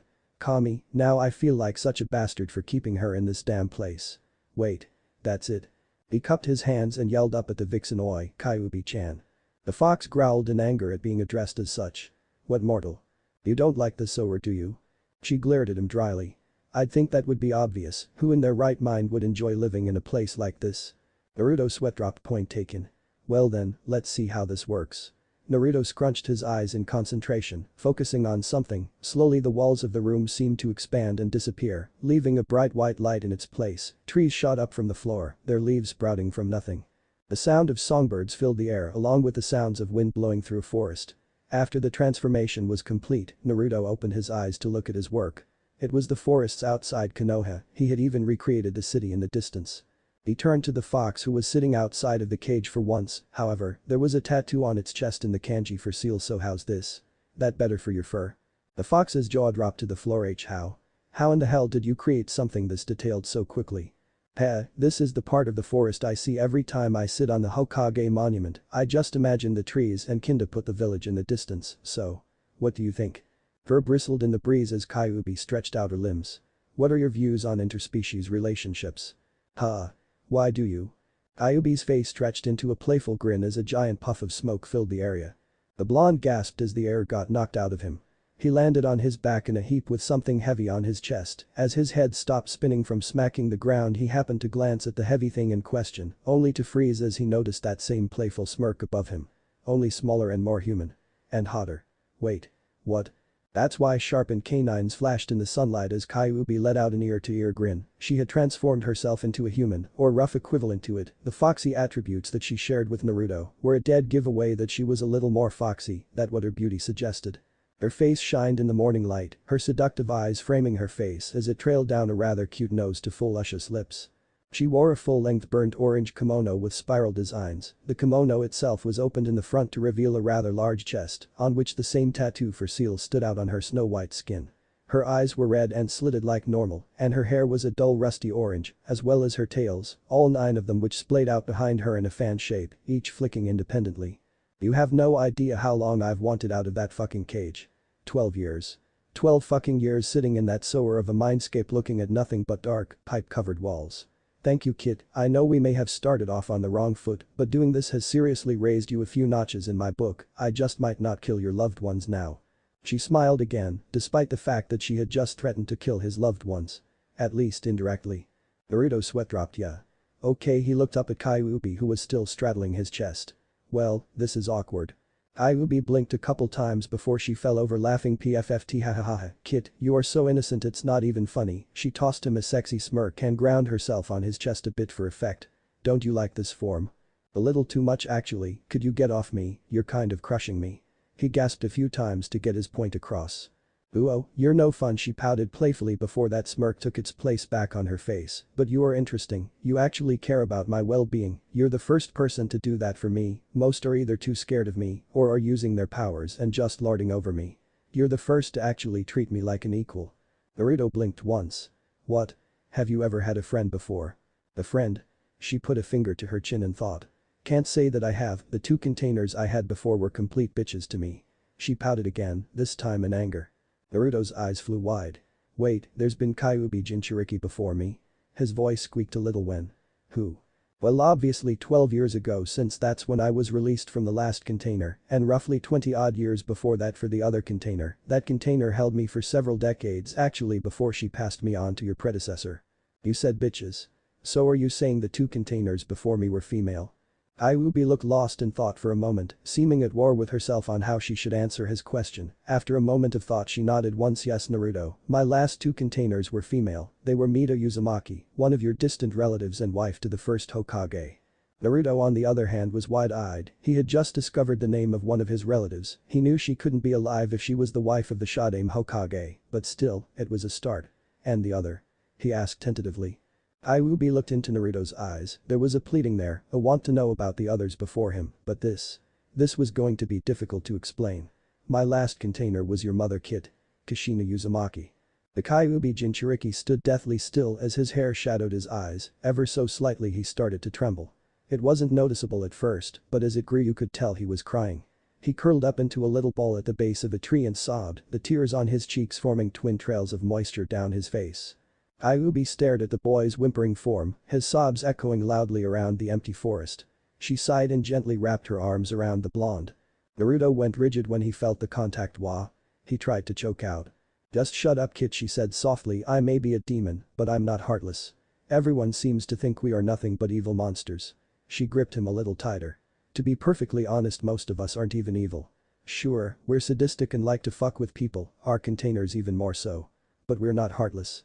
She rubbed the boy's back soothingly as his tears soaked her kimono. So why are you crying kid? I know finding out about your mother this way was a bit unexpected but still. That's it. Not it. He cried. Then what is it? Long tears streamed down his cheeks. I'm so happy. Yet so sad. I can't help it. She blinked a couple times at that. What? I'm happy about knowing about my mother, but I know she must have suffered as much as I did. And just knowing that dad loved her enough to have me makes me happy as well, but I'm also sad that I'll never know more than her name and maybe her face, if there are any pictures of them left. Kyuubi made a soft sound of understanding as she held the boy, rubbing his back gently to calm him down. Kid, your mother wasn't treated the way people treat you, no one really knew she held me inside of her, not to mention I hadn't attacked the village yet, so even if they did know, it wasn't as much of a stigma as it is now. Hell, back then people could have just called it an unstable bloodline and wouldn't have given it another thought. Naruto smiled bitterly at that. At least she had a better life than I've had so far. She chuckled. We're both having a hard time with it, I'll try and figure something out on knowing who they were, don't worry about that too much. Huh? Why would you do that? Kyuubi sighed. Because I'm actually sorry about what has happened to you, I never meant to attack your village. After being trapped inside of Mito and your mother for so long I really didn't want to have anything to do with Konoha anymore. The tears in Naruto's eyes had dried by now as he looked at her confused. So why did you attack then? Kyuubi's face hardened in anger. It was all because of that man. She growled, the vibrations in her chest made Naruto shake. What man? He frowned, a sinking feeling filled his stomach. The man who is directly responsible for my attack on your village and the deaths of your mother and father, she replied darkly, her voice trailing off as she remembered the day. Naruto's voice was quiet for a moment before he spoke two simple words. Tell me. Chapter 7. Bell Test Blues. An orange spiral mask and a Sharingan eye, the face of my enemy. Naruto brooded over this information as he walked towards training ground 3. Kyuubi had told him everything, how she had been controlled with a Sharingan to attack the village, even the last moments of his parents. He didn't blame Kyuubi, hell he'd be pretty pissed too if he had been trapped against his will inside someone or another for close to 60 plus years, with a very likely chance of getting sealed back inside someone else by those same people. And from what he understood, his mom had whipped Kyuubi hard, the fact Kyuubi called it rough bondage didn't help either. He'd never look at chains the same way again. Disturbing thoughts aside, he felt good today. Today he could finally cut loose against someone and a jonin someone at that, lucky. The only problem with his plans was the added baggage of Broody and the Beast. The test was teamwork, and their teamwork, for lack of a better term, was shit. The Uchiha prodigy was a pompous ass and tried to do everything himself. Sakura on the other hand was the exact opposite of Sasuke. She was fiery, yes, but she tended to only be fiery towards Sasuke, or when she compared her fist density to the hardness of his head. Brain injury aside, when Sasuke wasn't around she could be introverted and quiet, hell maybe even willing to work together, but once pompous ass met ass kisser, it would take a miracle to get them to work correctly together. Oh well, he sighed dejectedly, might as well at least try to work with them, maybe the impossible will happen. With that thought he walked onto the worn field of training ground 3, he noticed immediately that Sakura and Sasuke were already there. Sasuke was sitting silently under the shade of a tree, while Sakura was leaning against one of the 3 stumps in the middle of the training ground. Sakura stared at Naruto with a frown planted firmly on her face. "You're late, Naruto." "Yeah, and so is sensei, did either of you eat anything?" He watched as both slowly nodded apprehensively. After all, if they were in trouble, now was the time for Kakashi to punish them for it. After a good 30 minutes of waiting, the 3 knew that Kakashi wasn't testing their adherence to the rules and was genuinely late. Again. Naruto, who expected Kakashi's tardiness after he told Anko about who his new sensei was. It wasn't like she had to laugh so hard. But it did tip him off that the guy was a joke. The little quip Anko made about being late for his own funeral didn't reassure him either. After another hour, Naruto was starting to twitch. "Well, I'm tired of waiting for him." He turned to his 2 would-be teammates questioningly. "Would either of you like to train while we wait?" Neither moved from their positions, both were clearly on edge. Naruto shrugged. "Fine, more for me, Kage Bunshin no." Instantly 5 Naruto clones appeared in front of him. "Alright guys, you know the drill." He tossed a scroll to the clones, and they ran off into the woods to train. "Yo dope, what the hell kind of clone was that? I saw you use them during the graduation exam, but what are they?" "They're Kage Bunshin, Sasuke, shadow clones, hella useful, but the drain they put on your chakra reserves is massive. If I were to estimate, you could probably only make 10 or so before you fell to the ground dead." "Then how did you make 5 of them?" He shrugged. "Simple, I have more chakra than you do, a lot more actually, most likely more than our Jonin sensei. In fact, my Fox bloodline increases the amount of chakra I have by massive amounts, more than a Kage's if what people tell me is correct. Only downside to this bloodline is my chakra control is complete shit. Those clones right there, I put enough chakra into them to make 10 clones. Before I got my control up, it would have been 50 or more." Sasuke raised an eyebrow. "So your bloodline doesn't really have any permanent weaknesses, does it?" Naruto stuck a finger to his chin and thought. He pulled his cap off, exposing the ears to the air. "Well, to be honest, I don't think I do, besides really loud noises. These ears are fairly decent for hearing over large distances." He yanked the tail from his pants. "I don't know, it really doesn't do anything more than increase my balance. I could probably find a use for it for something." "Have you ever tried holding something with it?" Sakura questioned. "No, why?" She walked over beside him and pulled out a kunai. "Here, try and hold this." Naruto turned to look at the blade in her hand and mentally willed his tail to reach out for it. After a few failed attempts he sighed in frustration. "Nothing, it just doesn't have the control necessary." Sasuke stared at the half-assed attempts by Naruto's appendage. "Why don't you try running chakra through it?" The 2 ninjas turned to stare at him. He pointed at the tail, thinking, "I use wires all the time, and running chakra through them makes things easier to control. I imagine that tail would work the same way." Naruto looked back down and thought at his tail. He tested a bit of chakra going to the tip of the tail. Instantly the fur stood up on end and his entire body jolted, sending waves of electricity up his spine. Holy shit. He stopped the flow of chakra and stared. The fuck was that? What happened? Sakura knelt down to where the tail was eye level. She was giving it that fangirl squee look, but there was genuine concern in her eyes, so Naruto wasn't gonna run for the hills just yet. "I don't know, it just started shocking me." "Try putting less chakra into it then, maybe you just forced too much in and it hurt you." Naruto nodded to the and slowly forced a smaller amount of chakra in. It still tingled, but not nearly as bad. Once it reached the tip the oddest thing happened, the tail went completely slack. Naruto raised an eyebrow, the hell? What happened? He asked. He scratched his head. I have no clue, this thing reacts to chakra in a weird way, I think I need to train with this thing for a while, maybe I can use it with a hand sign. A dozen clones were in a line in front of him. Alright, go test this thing out. He grabbed his tail and shook it at the clones. I want results by the end of the day. Uemon Capitan. They turned and ran off into the woods. Sakura sweat dropped. What is wrong with your clones? Naruto sighed comically. Some things are better left unsaid. The three genin sat quietly for another 30 minutes until a cheerful voice filled the clearing. Yo. Kakashi hailed them. He glanced over at Naruto and nearly fell over. He still had his tail and ears out for all to see, and this was a first for Kakashi seeing them. Interesting, I knew he had them, but it's just odd seeing things like that poking out of people. This may take some time to get used to. You're late. Sakura growled out. Surprisingly, Naruto kept quiet. Well, Kakashi began. I got lost on the road of life. Liar. He fumed. Actually, Naruto interrupted. I believe his Kakashi eye smiled at that. After all, it's not every day someone gets late. The eye smile widened in shock. Wha? Jonin choked out. Naruto tossed Kakashi a book. Here, for the next time you get lost on the road of life. Kakashi knew what it was the moment it left the blonde's hand. The orange cover gave it away almost instantly, but what shocked Kakashi the most was that he had never seen this cover before, which could only mean one thing, it was a new Icha volume. Kakashi slowly opened the cover, and there in all its glory was the signature of the author, and in bold letters first. Edition. He looked at the boy in awe. How? He said reverently. I have my ways, he grinned impishly. Thank you, Anko, that made a hell of a first impression. Kakashi stood frozen for a moment before bending forward quickly in a deep bow, much to the shock of the other two genin there. You have my deepest gratitude, Uzumaki-san. Yeah, create a shadow clone to go enshrine your book back home, you got a team to pass. He looked up at the blonde. So the brat knows it's a test. Interesting. Slowly he nodded once, a hand sign and a puff of smoke. Later his clone, and the book vanished in a shunshin. A second later Kakashi's poker face was back while his body regained its comfortable slouch. Okay, then the one-eyed pulled out a clock and placed it on one of the stumps. This here is a timer set to go off at noon. 2 bells dangled from his fingers. You have until that time to take these bells from me. Those who don't get sent back to the academy. Sasuke and Sakura were shocked. Naruto not so much. Why would they get sent back to the academy if this was survival exercises? Unless. But sensei, there's only 2 bells. Sakura piped in. Correct, Sakura, that means even if you do get the bells from me, one of you will be going back regardless. Out of the entire graduating class, only 9 of you will be advancing to become full-fledged genin. This test has a 66% chance of failure and is used to root out the hopeless cases, so you better get the bells by lunch, or else.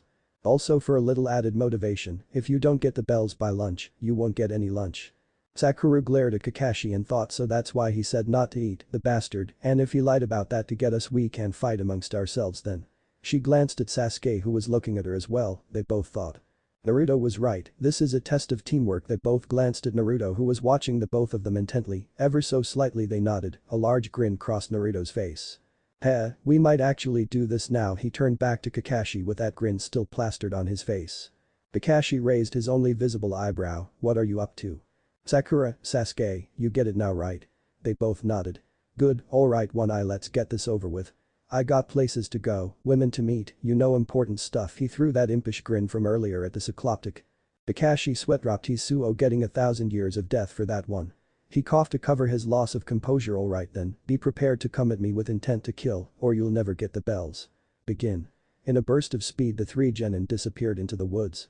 Across town outside a jewelry shop a young heiress stood pouting, staring at a display case of engagement rings in the widow dreamily. She had passed by the shop, thinking of a certain blonde-haired boy, when she noticed the rings. After a few more moments she sighed in despair, as if Naruto-kun would ask me to marry him.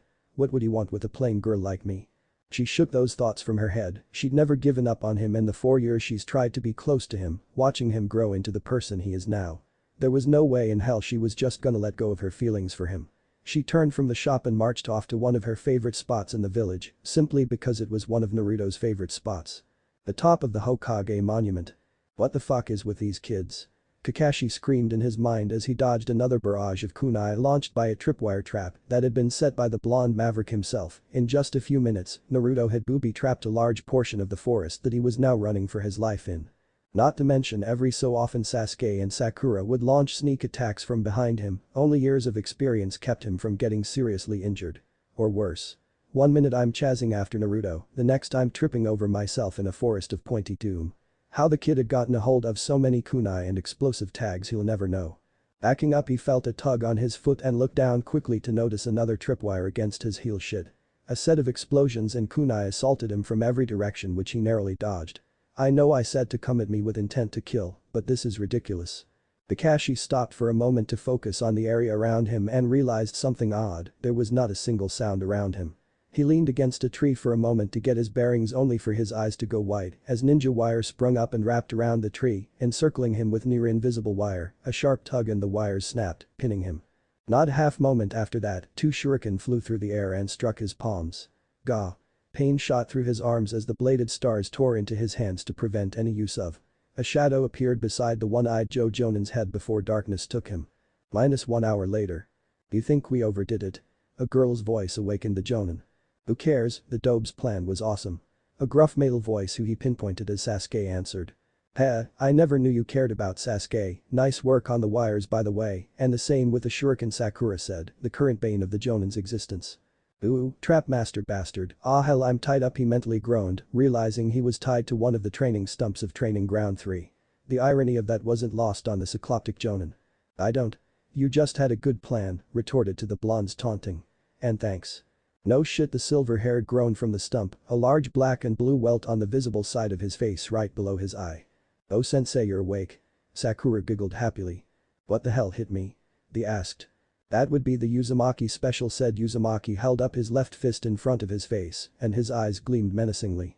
Kakashi sweat dropped, taken down by a punch. Ugh, I'm never going to hear the end of this once this makes the rounds at the lounge. Should have used the Sharingan from the beginning, damn it. By the way, Sensei Naruto held up both bells in his hand, mission complete, he handed one to Sasuke and one to Sakura and grinned proudly. So do we pass or what? Kakashi hung his head in despair, he had no choice, not only did they use more teamwork than he'd ever seen a genin team use, they had beaten him as well. Hell, they worked together like a well-oiled team, how that happened he'd never know, but in a way he was proud to have them as his team. If this was just a taste of what they could do now, yeah, you pass, I guess you figured out the meaning behind this test, right? They nodded. He sighed again. By the way, how in the hell did you lay all those traps so quickly, Naruto? And how did you get your teammates to work so well with you? Naruto scratches his head in embarrassment. As for the first one, Kage Bunshin, no, the clearing was filled yet again with clones of Naruto, but this time there were over 50 of them. I can make dozens of shadow clones like it's nothing, these guys were setting up traps while you were stumbling through the first ones, I said. Kakashi's face turned sour, he makes it sound like I'm a complete novice. His face straightened slightly. And the teamwork? Simple, for Sakura I said I'd help her get the attention of Sasuke by helping her get stronger and keeping the other fangirls off of him. For Sasuke I said I'd help him get stronger as well as keeping a majority of his fangirls away. So you bribed them? Basically. Kakashi sweat dropped again. Why am I not surprised? The ropes behind him snapped and he stood up, much to the surprise of the genin. Okay then, since you passed, meet me here tomorrow for mission assignments and team training, Naruto. Naruto jumped at Kakashi's raised voice. Yeah. Since you seem so adamant about helping your teammates get stronger, you'll be helping train them as well. Kakashi's eyes smile. He's getting back at me, isn't he? The blonde's eyebrow twitched slightly in annoyance. Till tomorrow then, I have a makeout date with an ice pack. A swirl of leaves signified his departure as the rest of Team 7 left the training grounds, 2 of them heading home, the other heading to his most favorite spot in the village, the Hokage Monument. Hinata Hyuga sat silently watching the sunset in the west from the top of the Hokage Monument, the wind blowing gently through the trees, the slow shaking of the branches, creating a soothing soundtrack to the view.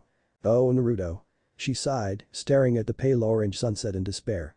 Will I ever be able to catch your heart, will you ever notice me? The Hyuga heir sighed again and looked longingly over the village. Just one moment is all I need to tell you, but I just can't say it. Tears filled her pale eyes as a lump caught in her throat. Naruto. I. Hinata.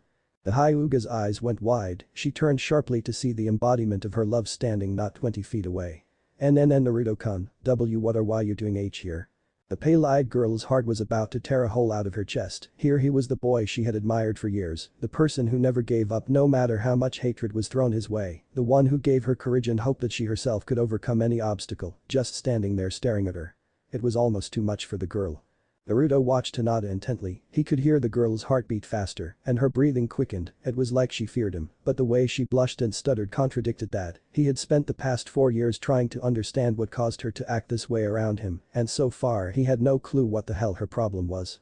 Looking at her now, he felt this might be the only chance to figure it out. He had heard the last bit of what she was saying. She needed to tell him something, but what it was she felt she couldn't say. Now was the time to get her to say it. "Hinata," he said again. This time it wasn't a question. He walked closer to her and noticed that the girl broke out into a cold sweat as he approached. "He's walking towards me, what does he want?" The girl's thoughts were spinning around at 1,000 miles an hour, so confused was she that she didn't even notice that he was standing right in front of her, his cerulean eyes gazing hard into her pale lavender ones. Her eyes widened. "Yep." She squealed out trying to back away from him, but she only felt the edge of the monument at her back. "Hinata, do you have something to say to me?" The tone of his voice offered no argument. "I heard you from before, you said you wanted to tell me something, what is it?" His eyes never left hers, while hers widened in shock. He heard me?" At first she was happy that he had heard her words, but then her stomach fell. He clearly hadn't heard the first part so he wouldn't know what she wanted to tell him. She'd have to do it now or never. "Then Naruto." She grit her teeth and tried to force the words from her mouth, but nothing came. "Damn it. Just 3 words, 3 damn words, say it, say it." She jerked when she felt a pair of hands on her shoulders. "Hinata, calm down and just told me he was close, too close, and that was it." The shy girl fainted under his touch, falling to the ground. Only, there wasn't any ground below her. Being on the edge of a cliff does that to you. "Hinata." He yelled and kept after her. "Shit, she's falling too fast. I won't be able to catch her and stop our fall. Wait, that's it. Cage Bunshin no." The dozen Naruto latched onto each other and grabbed the edge of the monument. The last one had a hold of Naruto's legs as he reached out for Hinata. A few more inches, and he had his hands around her. Now he screamed, latching onto what he could of the girl. "Right, boss." The clones jerked them to the side, swinging them back towards the top of the mountain. They flew through the air, flying towards the tree line. Naruto's eyes widened when he saw where they were landing. He turned and cradled her body in his, putting himself between the hard ground and her. With a loud smack he struck the stone of the monument before bouncing into the soft grass of the tree line. Hinata held tightly to his chest. It took a few moments for the dust to settle, but after it did, a slight groan echoed out. "Ugh, Hinata." He shook the girl lightly, trying to wake her. "Hinata. Are you alright?" Blood was coming from his arms and back. He could feel the burning in his limbs telling him he was hurt, but he could only care about the pale-eyed heiress at the moment. "Hinata. Please answer me." The girl groaned weakly in his arms. "Hinata." His movements were frantic as he gently brushed her hair out of her eyes. Slowly those lavender orbs opened. They were half-lidded and dreamy looking. "Naruto-kun," she groaned. The tone froze Naruto. It wasn't in a friendly tone. It was something deeper. Something more along the lines of lust and desire. Needless to say, it freaked him out. "Hinata, are you alright?" he asked timidly. Seemingly ignoring him, she drew closer, eyes still hazy. "Naruto-kun," she stressed, bringing her face closer and closer to his, making his eyes go wide. Wait in his protests were cut off when her lips met his. Slowly, oh so very slowly, her tongue slid gently along his lips. "Oh Kami, where did she learn to kiss like that?" His eyes were wide with shock. "Wait, why is she kissing me like that?" His thoughts were broken off with the kisses pulled back, still in her own little world. Hinata's eyes closed contentedly. "This is the best dream ever. I just wish this could be real life," she thought quietly, as she held what she thought was her imaginary crush. "My Naruto-kun, I love you so much, Naruto-kun." She laid her head on his chest. Naruto's eyes widened even more. Does she love me? Since when?" he wondered as he hesitantly wrapped his arms around her. Hinata was content. Even if this was a dream, she still wanted to hold Naruto. She listened to her Naruto-kun's heartbeat, feeling his warmth. Feeling heartbeat. Suddenly her eyes weren't so hazy and her movements not so dreamy. She looked up into Naruto's face in shock. "And then Naruto." She whimpered. "Why yeah? DT, this isn't a dream, is it?" The pleading look in her eyes nearly broke his heart. It seemed like her whole world was crashing down around her. "No Hinata. It isn't." Her eyes widened as her face fell. Her body slowly started shaking with barely controlled sobs. He was surprised at her sudden tears. He could only watch as she cried in his arms. After what seemed like forever, he couldn't take it anymore. "Hinata." He called gently while slightly shaking her, which caused her to look him in the eyes. Slowly he reached out and cupped her face with his hands and brought her face closer to his to return the kiss she gave him. Her eyes, like his before, widened in shock. He's kissing me back. Does that mean he likes me?" The girl could only go with the flow as their lips met in another tender embrace. Slowly as before the kiss broke, but this time with a smiling Naruto and a stunned and Naruto-kun. Here we go, no more tears. He threw her his trademark grin. A couple minutes of awkward silence filled the air as the two held eye contact with deep blue orbs, staring into pale lavender ones. The two sat for a few seconds longer before Naruto broke the silence. Hinata, you care for me, don't you? Like really care for me? It was a simple question, but the young girl could tell that it was something much deeper than just a question, like what she answered would be extremely important. Why yes, I do, and Naruto-kun. I've been watching you since the D-Day we met. You always make me feel better when I'm around. Why you? The girl's stuttering was all too cute for the blonde boy. He chuckled lightly before his face grew solemn. Hinata. I have to tell you something you may not like. The girl's ears perked up at the tone of his voice. What could be so important that he'd sound so reserved like that? He sighed once. You remember what I told the class about how I have a bloodline? She nodded. Well, what I didn't tell any of you was I'm also the last member of two clans. My mother and father were both the last of their clans as well. The girl was slightly surprised that her Naruto-kun was that important, but she nodded again to show she understood. Well, the night I gained my bloodline, I was taken before the council to discuss my fate. Many of the council, especially the civilian council, hated me. The reason they hate me is Hinata. Sai, you know the story of how the Yondaime defeated the Kyuubi, right? He was sweating a bit and apprehension filled his body. This was going to be difficult to say. She nodded, getting a sinking feeling in her stomach. The Yondaime killed the Kyuubi on October 10th, the night of the attack. Only half right, Hinata. Yes, the Yondaime fought and defeated Kyuubi, but no, he did not kill it. Kyuubi is a massive chakra given form and consciousness, you can't kill that. So he did the only thing he could do to save the village, he sealed that power away. Do you know where he sealed it, Hinata? As the girl looked him in the eyes, she saw sadness within those pure blue eyes, taking what luster was there and dulling it with pain. She shook her head, but by the way Naruto was acting and how the village treated him, she could guess well enough. I hold the Kyuubi within me, Hinata. The story I told about my bloodline was for the most part a lie. The girl's eyes widened, but she kept quiet as Naruto continued. You don't have to worry about me becoming a Kyuubi reborn though, the seal on my stomach.